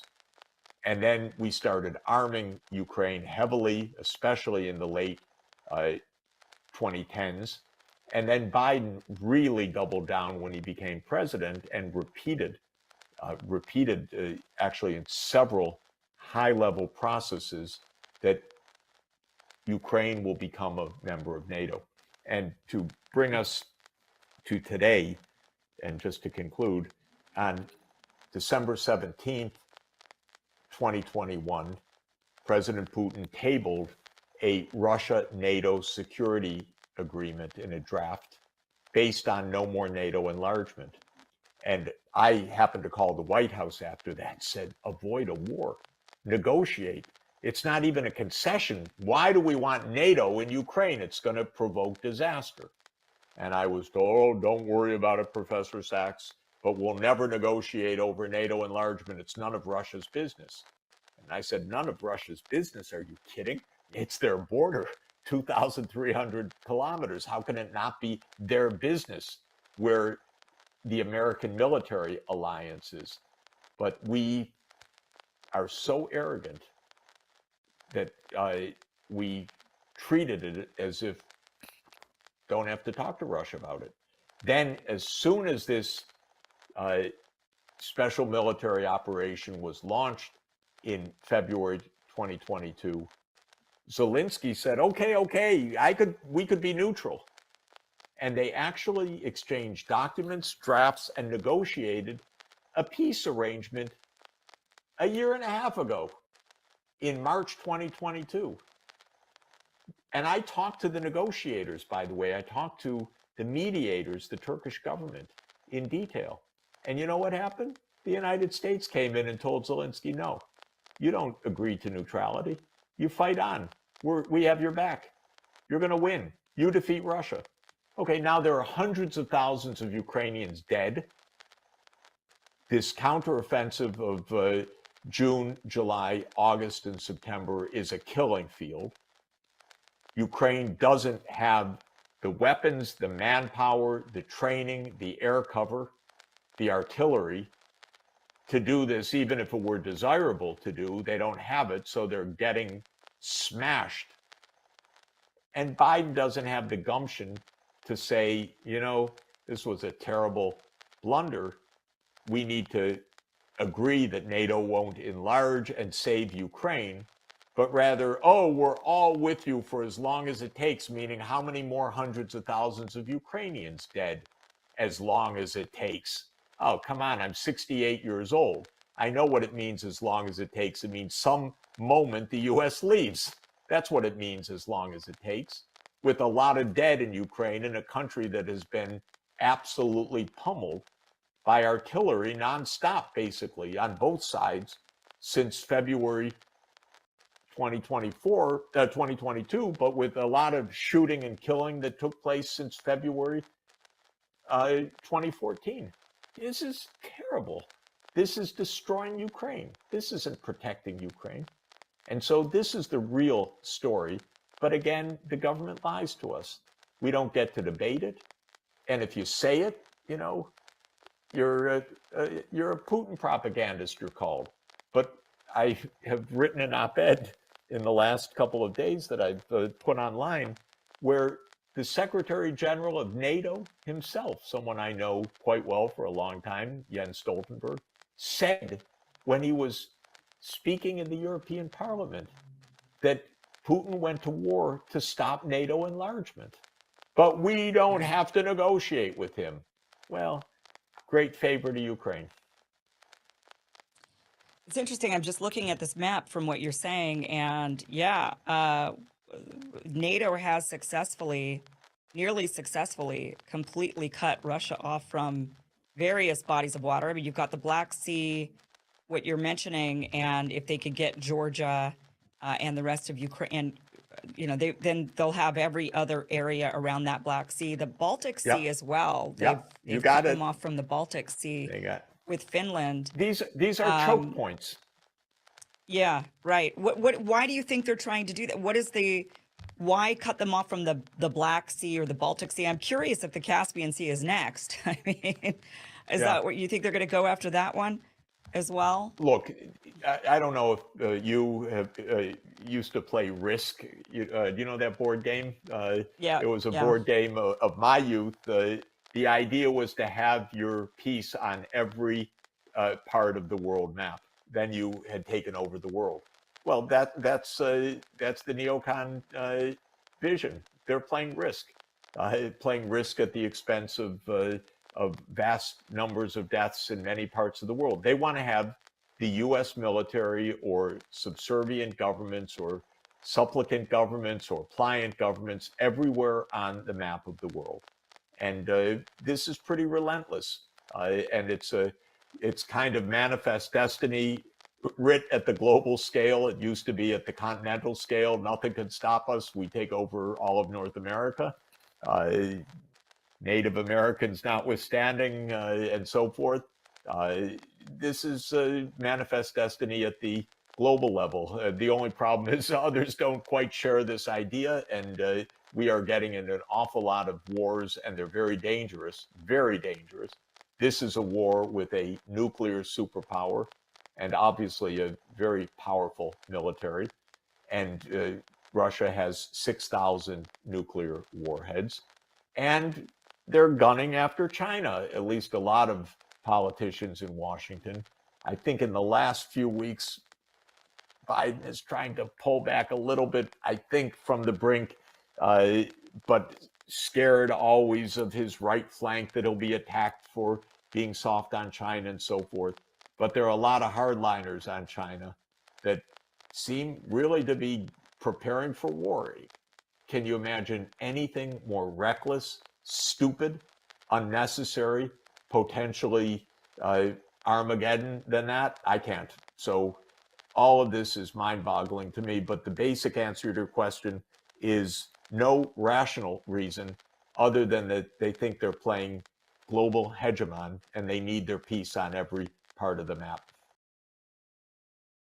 Rate of 40 or 50% per year, and Argentina had a large debt, but actually not, I shouldn't even say that. It had a relatively small debt, but since nobody trusts Argentina, no one would lend it new money. So as the old debt was coming due, a government would normally borrow new money to pay off the old money and keep the debt level pretty much the same. But Argentina has no friends, nobody trusts it. So as the Argentine debt was coming due, everyone wanted to be repaid. Thank you, no more loans.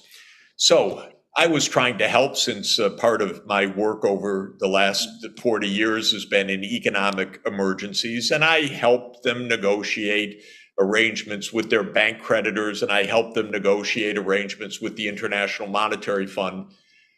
And I said, oh God, this is tough. Nobody believes in Argentina, least of all the Argentines. So after these agreements were reached, I flew to Buenos Aires and I met in a large room with Argentina's poobahs, the powers and shakers. And I said, you know, your situation is not as bad as you think. Your debt is actually not so high. Your need for the central bank to print money is actually not so high. It's just that nobody trusts you.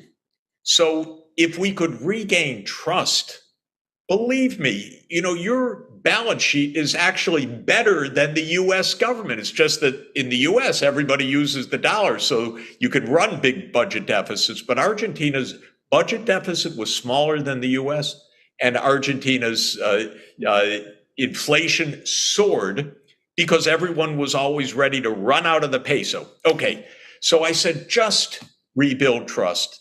I felt pretty good. Compelling speech, showed the data, showed that the US is worse at a fundamental level than Argentina. Flew home, and within days, the finance minister basically resigned because his own political party more or less disowned him after he had gotten these agreements.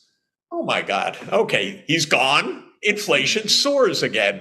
And so all that handiwork of saying, you know, there's a way to get out of this, be careful, evaporated, and the inflation eventually rose to more than 100% per year, which is pretty high, although I've dealt with countries in thousands of percent per year.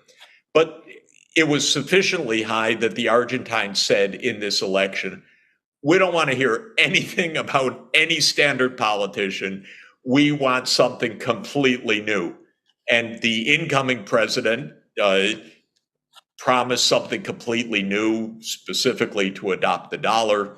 And it's probably not going to happen because quickly they backtrack. We don't even have dollars. We can't tie our future to a currency in which we have no reserves. We couldn't back the banking system and so forth. I've not spoken with the new government, although I know the incoming finance minister quite well. I plan to speak with them. The long and the short of it is this is just chronic crisis. So I wouldn't draw too much about general facts from Argentina because basically almost any time between 1823 and 2023, you could have found the country in crisis. And I've dealt with already in my career with a number of presidents of Argentina, and they don't have the internal political capacity to overcome this yet. So all of this is to say, Argentina endlessly fascinating, a little bit bizarre. Hopefully they'll get out of it this time. What's interesting now geopolitically is that the outgoing government had joined the BRICS. And that is a good thing and an important thing for Argentina because it brings Argentina and the next door giant Brazil together, which is very good for South America, very important diplomatically, very important geopolitically. The incoming government has said, oh, we don't want to have anything to do with China because Milei is being portrayed as an ardent Americanist, so on the American side of this bloc politics. My message to the Argentines is, look, China's your major customer. Don't be dumb. Don't go with the U.S. in this sense. Trade with the U.S., trade with China. Don't get into this crazy mentality of one side or another. And by the way, in this world today, if you have to choose one side or another, I wouldn't go with the American side. Every time a country sides with the United States these days, it ends up in disaster like Ukraine, because the U.S. is a fading empire. It can't sustain all its promises, not even close. It can't even keep its own public institutions functioning anymore. So my message to the Argentines is you don't have to choose sides. Just be nice, but don't break relations with China, for heaven's sake. Join the BRICS. It's a good thing to do. And maybe within the BRICS efforts this year, which are very important efforts to create non-dollar payments, there'll be something in it for Argentina. That I'm going to try to explain to them. There really is some good news for Argentina in the fact that it won't just be the dollar in the world, that there will be alternative payments, and Argentina shouldn't close itself off from what's going to be an important new force in international monetary economics. That's all very interesting, because one of the things that I noticed, which has not been mentioned, I think, widely, is that Putin, of course, has just been to the UAE and he's just been to the Saudi Arabia, and he came with a very, very big and very strong delegation of people. And I noticed that one of the people who was there was, of course, Nabulina, who is the central bank chair. And both Saudi Arabia, I didn't realize she was on the trip, but that is a very interesting part. It was interesting because I don't think it was announced, but there was a list of, you saw the picture of all the people in Riyadh, and they were all shaking hands. And one of the people who was there and who shook their hands was none other than Nabulina. So she was there. And of course, Saudi Arabia and the UAE are both joining the BRICS in a few weeks. So is Iran.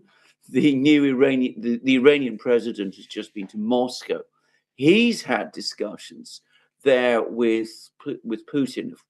There's just been this announcement of this free trade agreement. And then at the same time, Putin gave this speech at an investment forum run by VTB.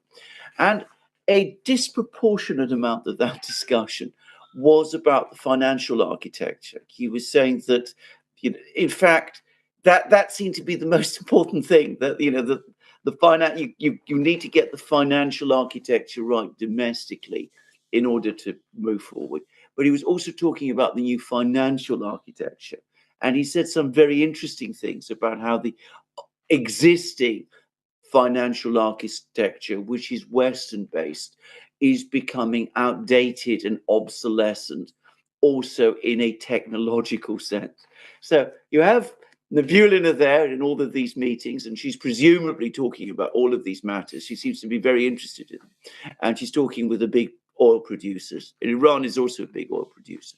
And at the same time, you have all these discussions from Putin about financial systems. And I wonder whether this adds up. Yeah, the trip was absolutely fascinating, incredibly skillful of Putin at this moment. And it reflects actually three major geopolitical points, all, I think, rather ingeniously brought together.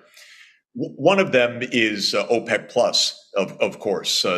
OPEC plus Russia constitutes an enormous part of the hydrocarbons market of the world, and they do a lot of important business together in this, in managing the oil and gas market. So that's one part of the trip. Another part of the trip is clearly regional, which is the integration of Russia with Central Asia, with the Arabian Peninsula, with the Middle East more generally. And you look at the map, and between Russia, China, Central Asia, Arabia, this is building, and of course, India is a member of the BRICS. This is really building most of Eurasia into an integrated geopolitical and economic huge part of the world. And so very, very deft in that regard also. A basic principle of economics, a fundamental principle, is neighbors should get along. They trade well with each other. They share ecosystems with each other. And that's the principle that Putin is following because Iran is a neighbor. The Middle East is a neighbor. This is very smart. And then the third dimension, in addition to the oil and the neighborhood, is, of course, the BRICS. And the BRICS started out as the five: Brazil, Russia, India, China, and South Africa. It had already reached an output level measured at what we call purchasing power prices, or at international prices, larger than the G7. That is geopolitically and economically notable. But now the five are being joined by six more, presumably. Argentina, that's the new addition in South America. Egypt and Ethiopia in Africa. And Saudi Arabia, the Emirates, and Iran in the Middle East region. Now, you add the six to the original five, you have 37% of world output, according to the IMF purchasing power data, compared to 29 to 30% for the G7. This is a different world, and this is really powerful. And what the BRICS are discussing this year in particular is exactly this financial architecture. And of course, that was greatly hastened by the absolutely awful and mistaken US policies on the dollar. So the US has what Charles de Gaulle, President de Gaulle, 50 years ago, 60 years ago, called the exorbitant privilege, which is that the dollar is used for about 60% of international transactions of all kinds. The way you denominate a contract, the way you pay to settle a contract, the way governments hold their foreign exchange reserves. So on all three major dimensions of international currency, the dollar predominates. Not exclusively, but overwhelming. And that gives the US a huge advantage. You don't run out of the dollar to what? To the dollar. And so it's not like Argentina, where everyone's sitting on the edge as the US debt reaches 100% of GDP. If Argentine debt ever came close to 100% of GDP, they'd be out the door in a moment. But with the US being the currency of the world, nobody flees the dollar. So that's the exorbitant privilege that you get to borrow. You can pump up the money supply. You get some inflation, but you don't get what Argentina or just about any other emerging economy would get. But the US just couldn't leave good enough alone. It had to weaponize the dollar. And this has really been, it's become an addiction. The US generally is addicted to regime change. The US generally is addicted to a foreign policy that says, I don't like you, I want to replace you. Send in the CIA or send in an army, but we get to choose who your government is. Now, this is absolutely disastrous foreign policy, in my view, completely against the UN Charter, completely against international law, but that's the core. And the US figured out 10 or 15 years ago that it could use the dollar as a foreign policy weapon. And the main way that it uses it is in a very crude way, which is to say, one day, your dollars are now our dollars, thank you. Your dollars literally means you have accounts in US banks or US controlled banks. That's what a dollar is in effect, M2 definition of a dollar. So you're holding dollar accounts in institutions that we control.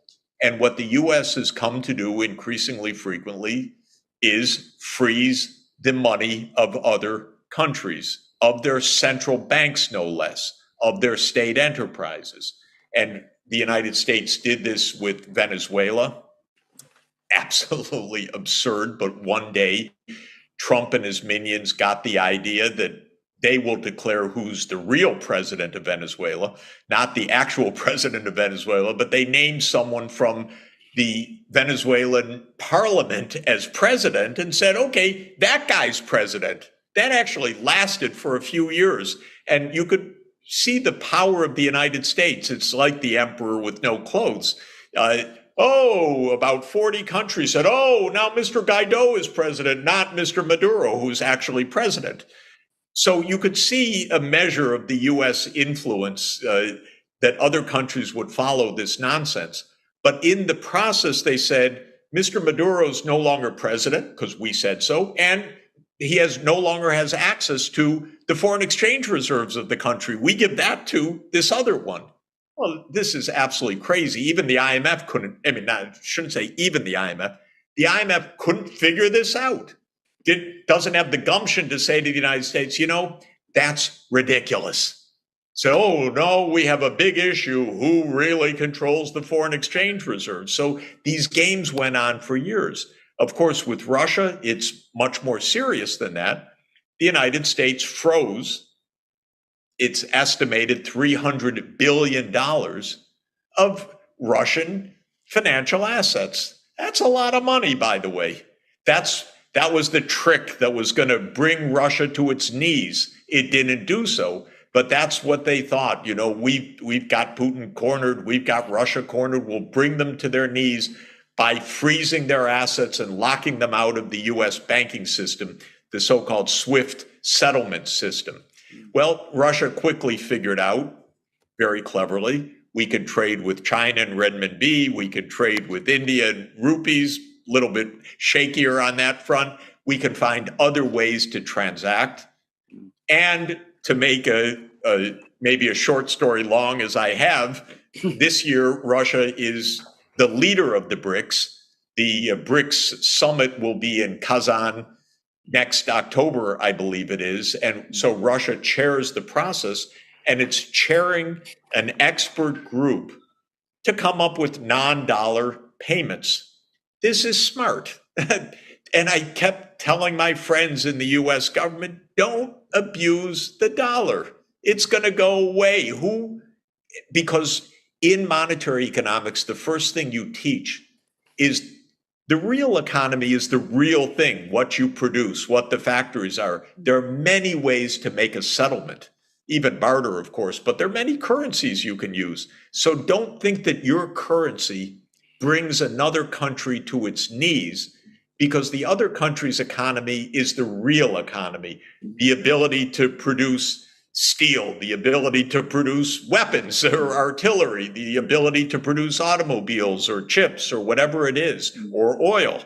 And the United States misunderstood that, but really abused the privilege of the dollar. And the dollar will absolutely lose its role in centrality in the international payment system in the coming decade.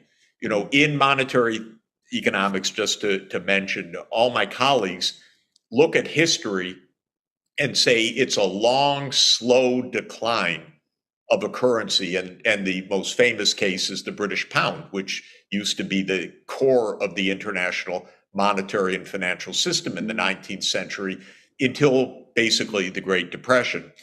But the fact is, and so they say, look, the pound hung in there even after Germany was larger, even after the United States was larger, even after Britain's share of the world economy had declined. London remained the center of the international system. But it's not going to happen the same way with the dollar because it's just too easy technologically to do things differently. And so we will have at least an international renminbi at a minimum playing a big role. And we could have a kind of BRICS, if not central bank, a BRICS monetary fund that serves the role of giving liquidity and credits among the BRICS countries in a way which will mean a non-dollar settlement system. Professor Sachs, just a few things. As a person in Britain, I can say that the long decline of sterling after Britain lost its hegemonic position in the world economy was an absolute disaster for Britain. You would not want to go through that process again. And by the way, it's quite interesting just to say the way it manifested. Of course, World War I was awful. The return to gold in 1926 overvalued Britain in the world economy. And Keynes wrote one of his most famous essays in 1926 called The Economic Consequences of Mr. Churchill, who happened to be the Chancellor of the Exchequer in 1926 that put this mistake into place. The 1930s were the Great Depression. World War II, of course, devastating. And the point is, by the end of World War II, Britain had basically gone deeply into debt, even with its own colonies, which became independent countries. And so Britain never quite got out of debtor status again. And it was a very, very heavy, long, painful period. Britain, the center of the world, going to the new International Monetary Fund for an emergency loan. I mean, unthinkable. But, you know, the United States, can you imagine going to the IMF for a loan? It's not impossible. This is exactly what you're referring to. Absolutely. I remember it. I was in London, of course, when it happened. I can remember the Chancellor turning back at the airport. He had to rush off to Washington to raise funds. And, of course, the fact that we had this currency, which was still an international currency, was doing immense damage to the British domestic economy, which I think people don't understand. So in some ways, it might actually be better for the United States, I would have thought, to go through it quickly than have it, drawn out in the way that it was with Britain. I'm not, by the way, saying that's going to happen, and I'm not making those points. But anyway, that's what I wanted to say. If it's a long process, it's a long agony. It's not based on the British experience. So, we will have non-dollar payments in the BRICS. That's clearly high on the mind, not only of President Putin, obviously, but also President Lula, who every day asks, and he's the chair of the G20 this year, as well as being a BRICS member, why are we dealing with Russia in dollars, for heaven's sake? And he's very sensible, very logical. And we will move to new payments arrangements, and they will do just fine, thank you. That will be the real lesson. Corruption by the money in the politics. So I would make many changes, but I think the idea should be that sustainable development, that means an economy that works for the common good and that protects the environment and that provides the public services that anyone needs, whether it's health or education, that these are part of the citizens' rights and responsibilities, and that the government has the effective means to carry that out without the corruption of private money in politics is central. And I think, as you say, today's young people are going to really need to fix the U.S. system, because otherwise it's just going to continue to be in decline. And yeah, I think currently another problem with the U.S. is that it's basically Red Scare Volume 2. Like the counter propaganda against China is like, oh, China is bad to all the young people. So that creates a really unhealthy into their mindset about a prejudice about China and unwilling to learn about these different type of political systems that might have some policies that could be used in the United States. So, excellent point. Basically, there are a lot of lies about a lot of things in politics in the United States, because if you have a system that's based on special interests, the special interests try to hide. They want their benefits without saying, "You see, I run the government." So we have a set of falsehoods that keep clarity at a distance, actually. And so it takes some effort, but as you say, the anti-China propaganda is really heavy and very intense right now by people who know nothing about China or its history or its economic successes in the last 40 years or the hard work of the people. Right. And how do we counter those misinformation? I think we have first any lies need to be called out. So I try to do that on a daily basis and through articles and books and speeches. But I think it's also important that young people make direct contacts and use the digital connections across schools. So University of Michigan and Tsinghua University working together, discussing and so forth, somehow making such projects, both economic, cultural, business, technological, I think would be a big help. But our government is really aiming to, as you say, scare people rather than to really educate them. Yeah, and the penultimate question is, where do you see the economy, the world economy, in sustainable development ways to achieve in 5 to 10 years? The good sign is that we have so much new good technology, 5G, low-cost renewable energy, robotics, many new approaches to problem solving. We really could make the energy transformation to safe energy at low cost. And this is the most important point. Use our knowledge and deploy it at scale. But the challenge is conflict, division, vested interests, greed that impedes us from using these solutions at scale. So it's not even possible to predict the future with any insight, because we could have a good future with big solutions, or we could have a very broken, divided, dangerous future, and we have to fight for the good one. And that's why this is more of a question of effort than prediction. Yeah. So last of all, so what is one message that you will want to share with all the young viewers that are aspiring to be, great economists and entrepreneurs? Well, go be the best you can, but serve the common good as you do it. Don't lose sight of the fact that we are in an interconnected world. We need global problem solving. We need friendships across nations. All this talk of war and conflict and division is extremely dangerous and completely unnecessary.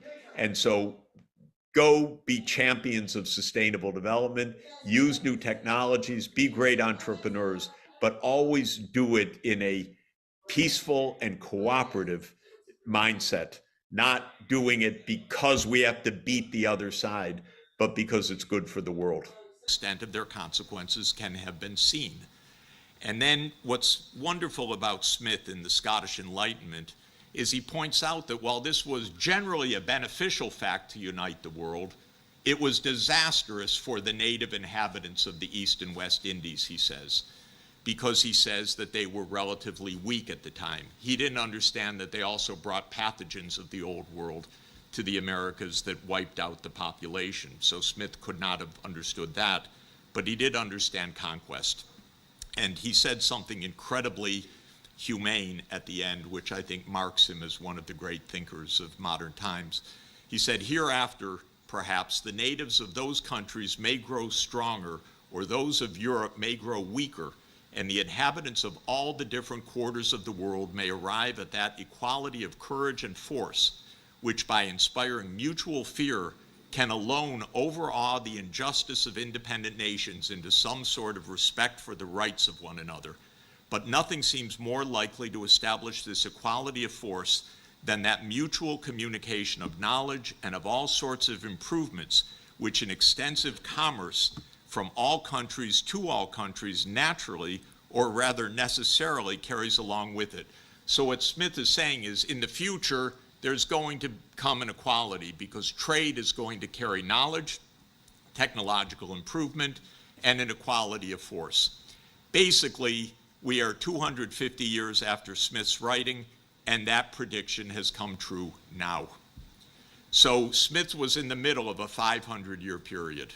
500 years ago, Asia in the lead and the center of gravity and in the technological lead.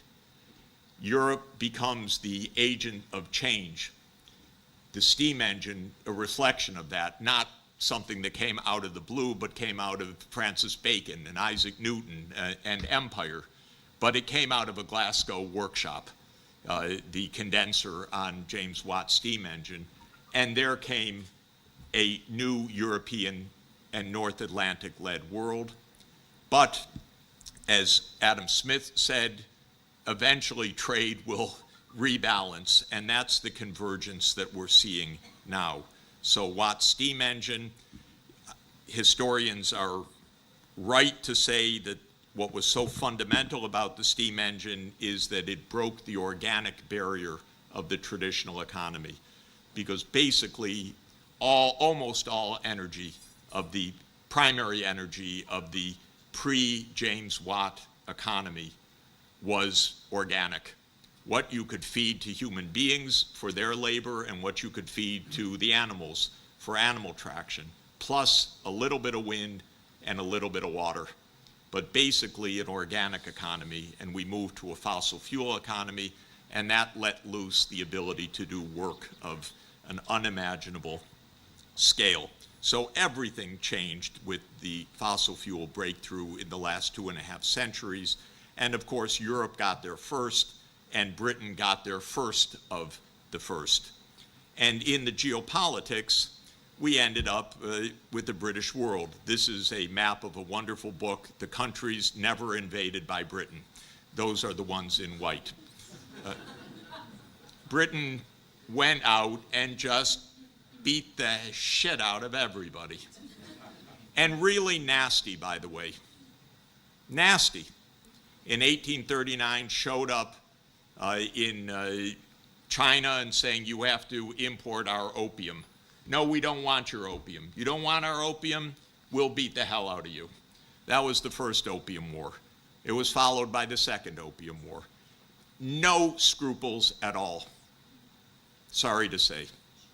So that's power. That's the power of one-sided industrialization.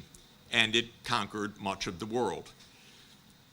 Long story, and I won't go into it, but the baton was passed to the younger Anglo-American kid brother in 1945, the great Anglo-Saxon handoff, and the US became the next empire. And the idea was that we would dot the world with 800 military bases around the world, and Henry Luce made the sweetest love song to American leaders, telling them this is the American century. That is always captivating. It was captivating to Genghis Khan. It was captivating to Lord Palmerston. And it has been captivating to American leaders since then also to believe this is your century in the world. It's over, but we still have 800 military bases around the world. I believe the Ukraine war is likely to be America's Teutoburg Forest defeat. Teutoburg Forest was the loss by Augustus Octavian in AD 9 when the Roman Empire tried to cross the Rhine to the east to take over Germania and was defeated.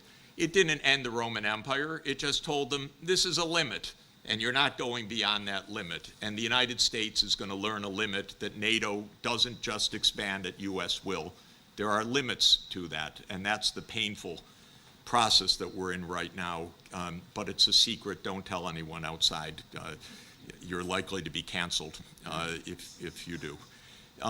So the world changed fundamentally after the Second World War. The United States aspired to be the world leader, but something else happened to bring Adam Smith's forecast to reality, and that was the end of the imperial age. If there is one dimension of imperialism that I think needs to be understood, it is that imperial powers do not educate the natives. And if there's one dimension of economic development that needs to be understood, it is that education is the absolute central feature of development. Because without education, nothing else can happen. And so the European imperial powers left the world illiterate, left their colonies basically illiterate. At the end of the colonial rule, the first thing that happened was mass education. We're still not there yet, but this is the most fundamental breakthrough that happened after World War II, the end of the colonial imperial era, and the United States does its empire in a different way through regime change operations, so it's not exactly the same as the occupation imperialism. But what countries got with their sovereignty was the ability to educate their people. And this has led to economic convergence. Just to show you the gaps, the peak of North Atlantic power was 1950 compared to the rest of the world. 56% of the literate world in 1950, roughly by my calculation, was in the North Atlantic region, meaning Western Europe, the United States, and Canada. Now it's 13% of the literate world. 60% of world output was in the North Atlantic region. Now it's 33% at purchasing power prices. 53% of all urban residents were in the North Atlantic world in 1950. Now it's 14%. The world's converged. Urban, literate, technologies have spread. Adam Smith was right that trade was actually the fundamental carrier of this. It was when China opened up that the acceleration of technological change came so fast to China. It was Japan that invented this process of rapid infusion of technology in the Meiji Restoration in 1868, and then again after World War II in its rebuilding. So we now see that Asia and the North Atlantic regions have crossed paths, again, using Madison's data updated by IMF data. The North Atlantic was the dominant power until this gap started to close in 1950. And by around 2010, Asia is now larger than the North Atlantic region. This is the real change of the world. We know that the BRICS, even before the recent expansion to 6 more countries, were already larger than the G7. That's a transformed world. And China, of course, overtook the US in GDP measured at purchasing power parity around 2014. But China is still much poorer per capita, maybe a third, but with more than 4 times the population. So this is the reason that China is a larger economy. So I want to argue very briefly that we're in a new age which I call the age of sustainable development.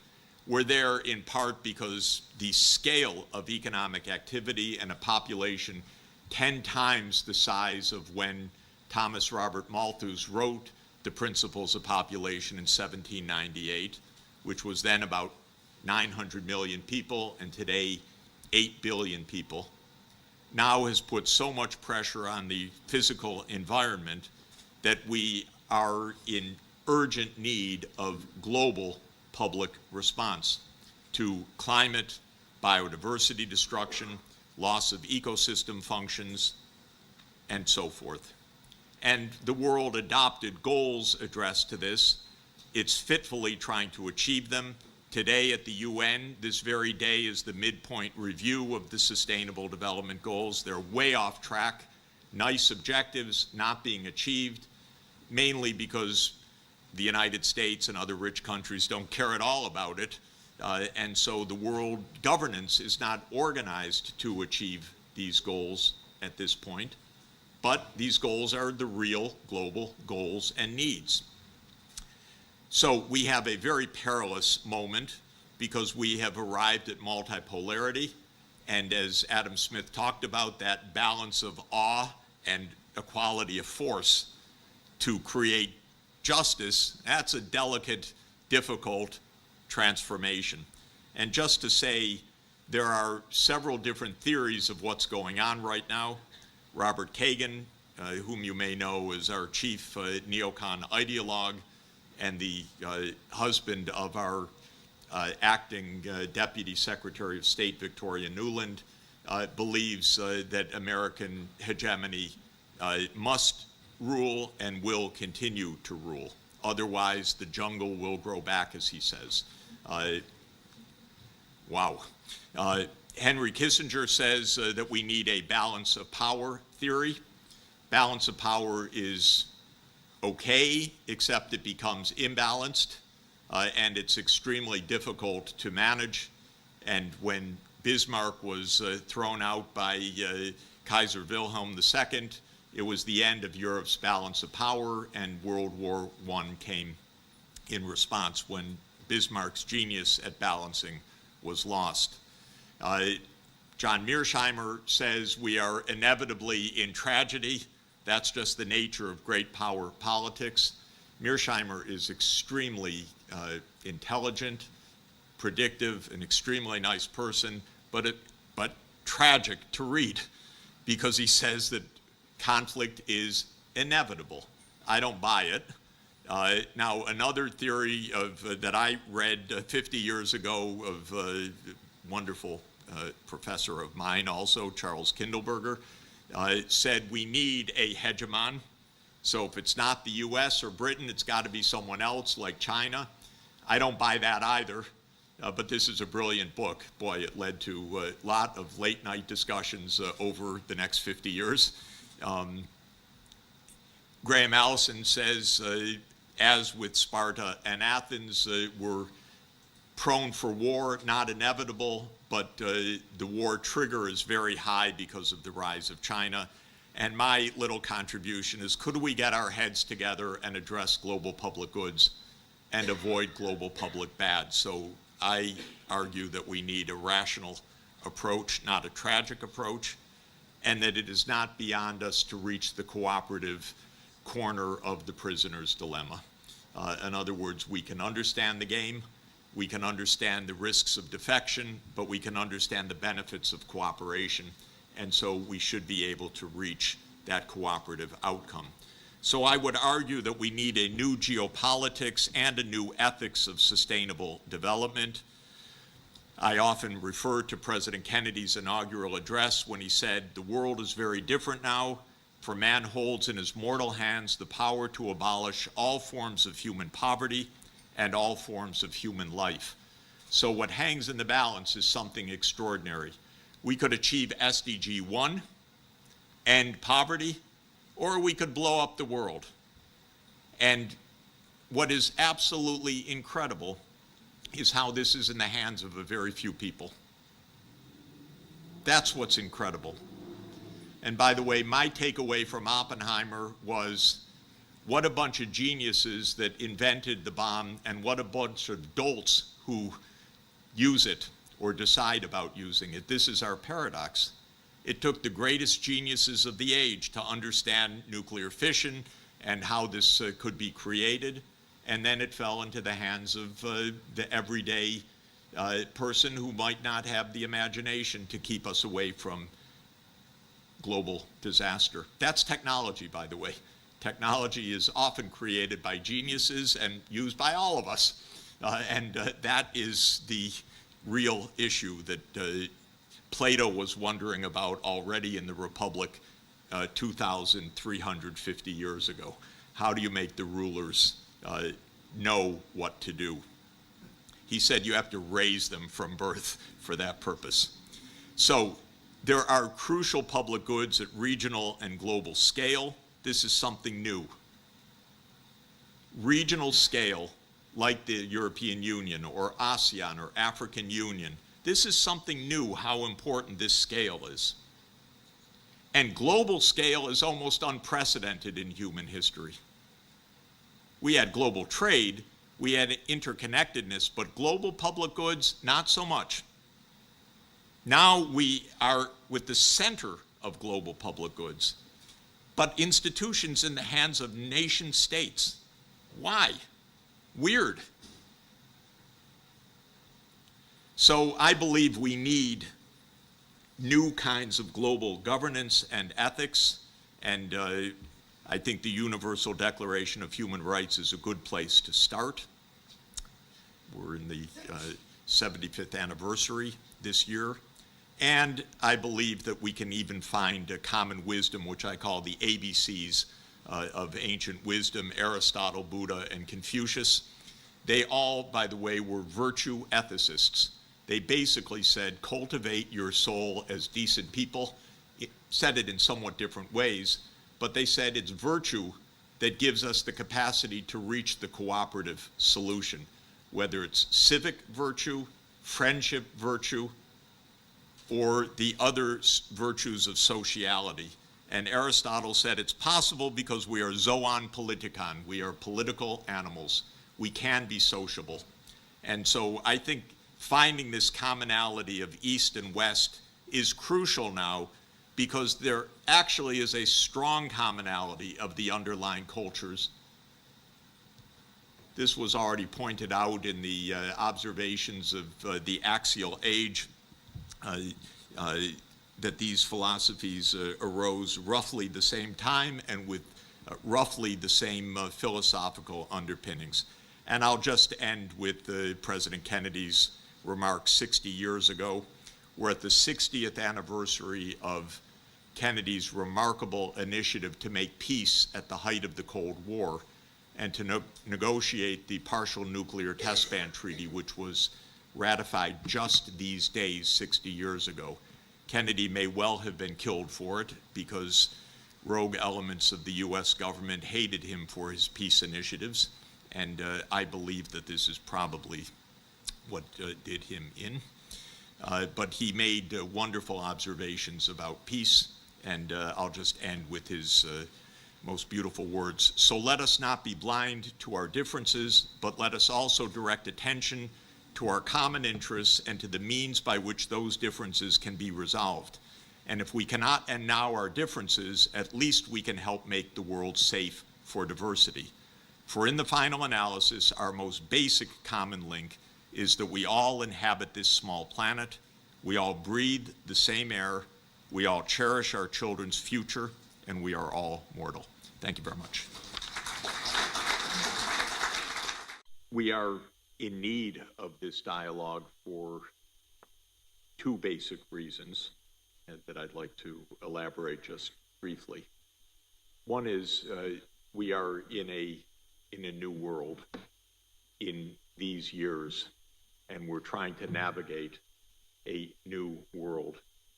By that I mean the world that we have thought we knew in some places, a rather naive idea, was a Western-led world. And that was an idea that predominated from roughly 1820 to, I would say, the middle of the 20th century. But the notion of Western-led world continued at least until the end of the 20th century. That world is finished, but we don't know it yet. And it's that ignorance of the end of the Western-led world, which is at the heart of the very, very serious tensions between the United States and China, for example, because the Western-led world is finished, the United States doesn't know it, and this means that we have a very deep misunderstanding about the nature of our current global reality. The second reason why we are here is that all together we are wrecking the world, the natural environment. So this is a feature of common humanity for a common global commons, which is the title of our meeting. I'd like to say just a few words about how we got here to give you my perspective. For most of the known history of the last 2 millennia, there was no question that Asia was the center of the world economy because it was well over half of the world population. The nature of life pretty much across the world did not vary so widely. So what we would call per capita incomes were similar. People were small farmers in villages, and this was true whether it was in Western Europe, whether it was Native Americans, whether it was in Chinese villages, whether it was in African villages. The population of the world was, from 1 AD onward, enormous in the Indian subcontinent and in China. And this meant that Asia was the center of gravity, if you would make that calculation, of the world economy as well as of the world demography. More than that, China was the dynamic country of the world technology and many civilizational inventions, especially during the Song dynasty from 960 till 1279, till the Mongol conquest. The Song dynasty was a remarkable period of technological fecundity, of economic gain, of multiple fundamental inventions, from the use of the compass for navigation, paper currency, public administration, ocean navigation, movable type printing, and countless other inventions that changed the world fundamentally. So not only was China populous, but China was really dominant. And throughout much of Asia, and especially East Asia, it was China that set the civilizational patterns for what is today's countries of Southeast Asia and Japan and Korea. And this civilization, which was a Neo-Confucian civilization, was a remarkable achievement. At this time, we had the high medieval period in Western Europe, and some breakthroughs were starting, a lot of wars, by the way, and but Europe would have looked to any observer at the time as a taker of technology, a receiver of technology, not as a maker or giver of technology. And the technology came from the East in many directions, from the Arab world, from the Indian subcontinent, from China. There are some notable dates. The worst economic policy mistake in human history was made by China in 1434, when the Ming Dynasty decided to end ocean navigation and to scrap the fleet of Admiral Zheng He, because China would have discovered the New World, it would have discovered the Americas, it would have created a world economy. But China was concerned, the court was concerned about the incursions from the north, not from the gains of ocean navigation, and the great fleet of Admiral Zheng was ended, and those were the end of the ocean navigations. The oceans were given over to the Europeans, actually. This was really one of the most decisive own goals of human history, I have to say. Now, the next date that's important is 1492, because as China vacated the oceans, Portugal and Spain filled the oceans using Chinese technology, by the way, the ocean navigation and the gunpowder, which all had come from China, to begin an age of navigation. Still, without the fortuitous fact that heading west from Europe landed a continent that was not known to the Europeans, history would not have changed all that fundamentally. But the Americas became a resource base for Europe's development for the next 4 centuries, which fundamentally changed the world.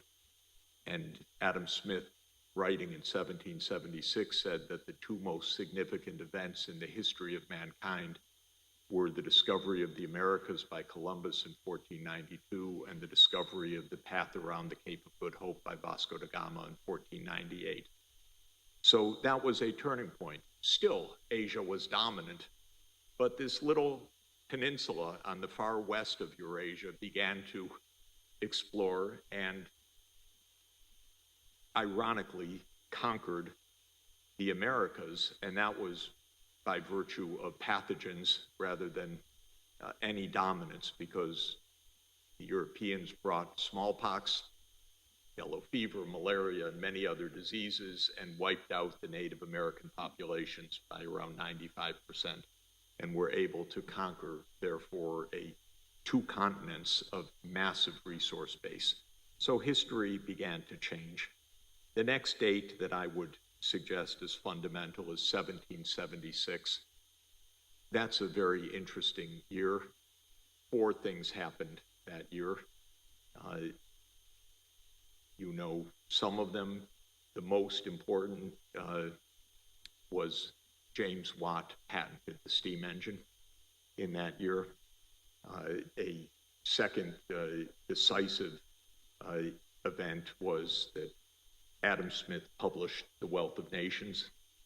The third decisive event was that Gibbon published The Decline and Fall of the Roman Empire.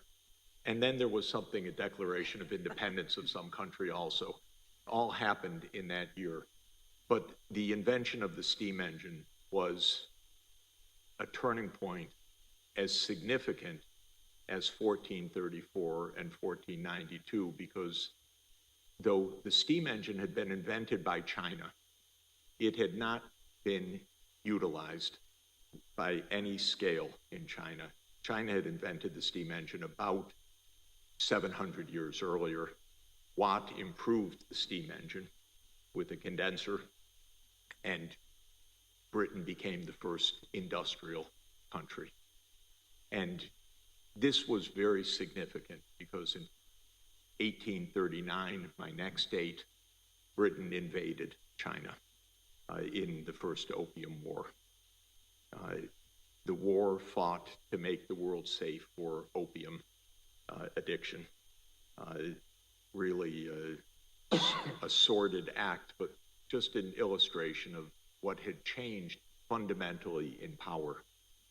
From China's dominance, now China was in defeat by the British, by a British expeditionary force from not quite halfway around the world, but was able to defeat the Chinese Ming or Qing, Qing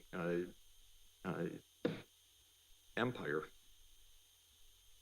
Of course, I won't go into long history, but the defeats in the two Opium Wars was followed by the Taiping Rebellion and by probably the worst civil war perhaps in human history in terms of the human toll in the Taiping Rebellion. And China went from being an absolute great power to being a subjected country, and one that faced extreme poverty and hardship later in invasion by many imperial powers along the coast, and then the invasion by Japan starting in 1894, 95, and then in the 20th century. For me, the next turning point is 1947 and 1949, the independence of India and the independence of China. I think there's one key point in history, which is a colonized or imperialized country cannot achieve economic development or success because it is not in the interest of the imperial power to have success in its colonies. The interest of an imperial power is extraction. And so until independence came after this terrible 100 years, China and India were left behind, far behind economic development. So the next turning point in history was the middle of the 20th century when Asia began to recover.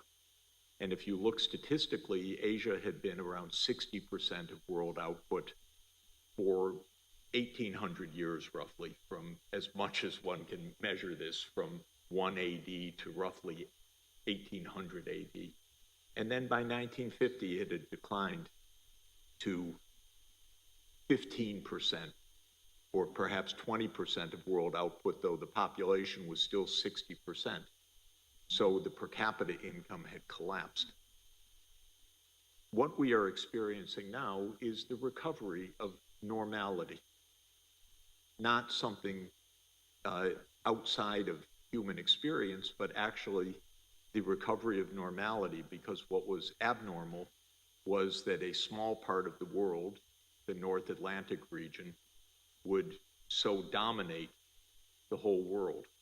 And that was by virtue of the technological advances, starting with steam engine, and then the militarization of those technologies, which led to a century of imperial domination by Western countries. This would have lasted longer, but the West fought two disastrous, bloody civil wars, World War I and World War II, and by the end of that period, it was, of course, morally, politically, economically, financially, militarily incapable of empire. And with some lagging battles, the countries found their way to independence. So Asia began to recover dramatically fast. And by around 2010, China was larger than the US economy in absolute size, measured in purchasing power terms, but not surprising because China is more than 4 times the US population, or was then. Now it's about 4 times the US population. And so naturally it would become a bigger country. 2 implications, and I'll stop here. One is that now that the whole world is industrializing, and we're going to have development everywhere. India was behind China by about 15 or 20 years, but now India is growing faster than China, is likely to continue to do so. Africa is going to grow faster than both India and China in the next 40 years because it's going to be catching up from farther back. And by the way, Africa right now has the same size population as China and India. All are 1.4 billion. But Africa will be the biggest by mid-century, by far. So if there's an African Union, the African Union will be the most populous part of the world by 2050, by far. And it will be a dynamic part of the world economy also. So we're going to have lots of mindset changes in the years ahead. But there are 2 significant conclusions from this. One is mainly the United States, has been shocked at China's rise. And I have to say to my Chinese friends, you didn't ask permission, you know? The US is supposed to be in charge. And now, without US permission, you became so big and powerful, and that is a bit unforgivable in the American mentality. The Americans cannot figure it out because they know no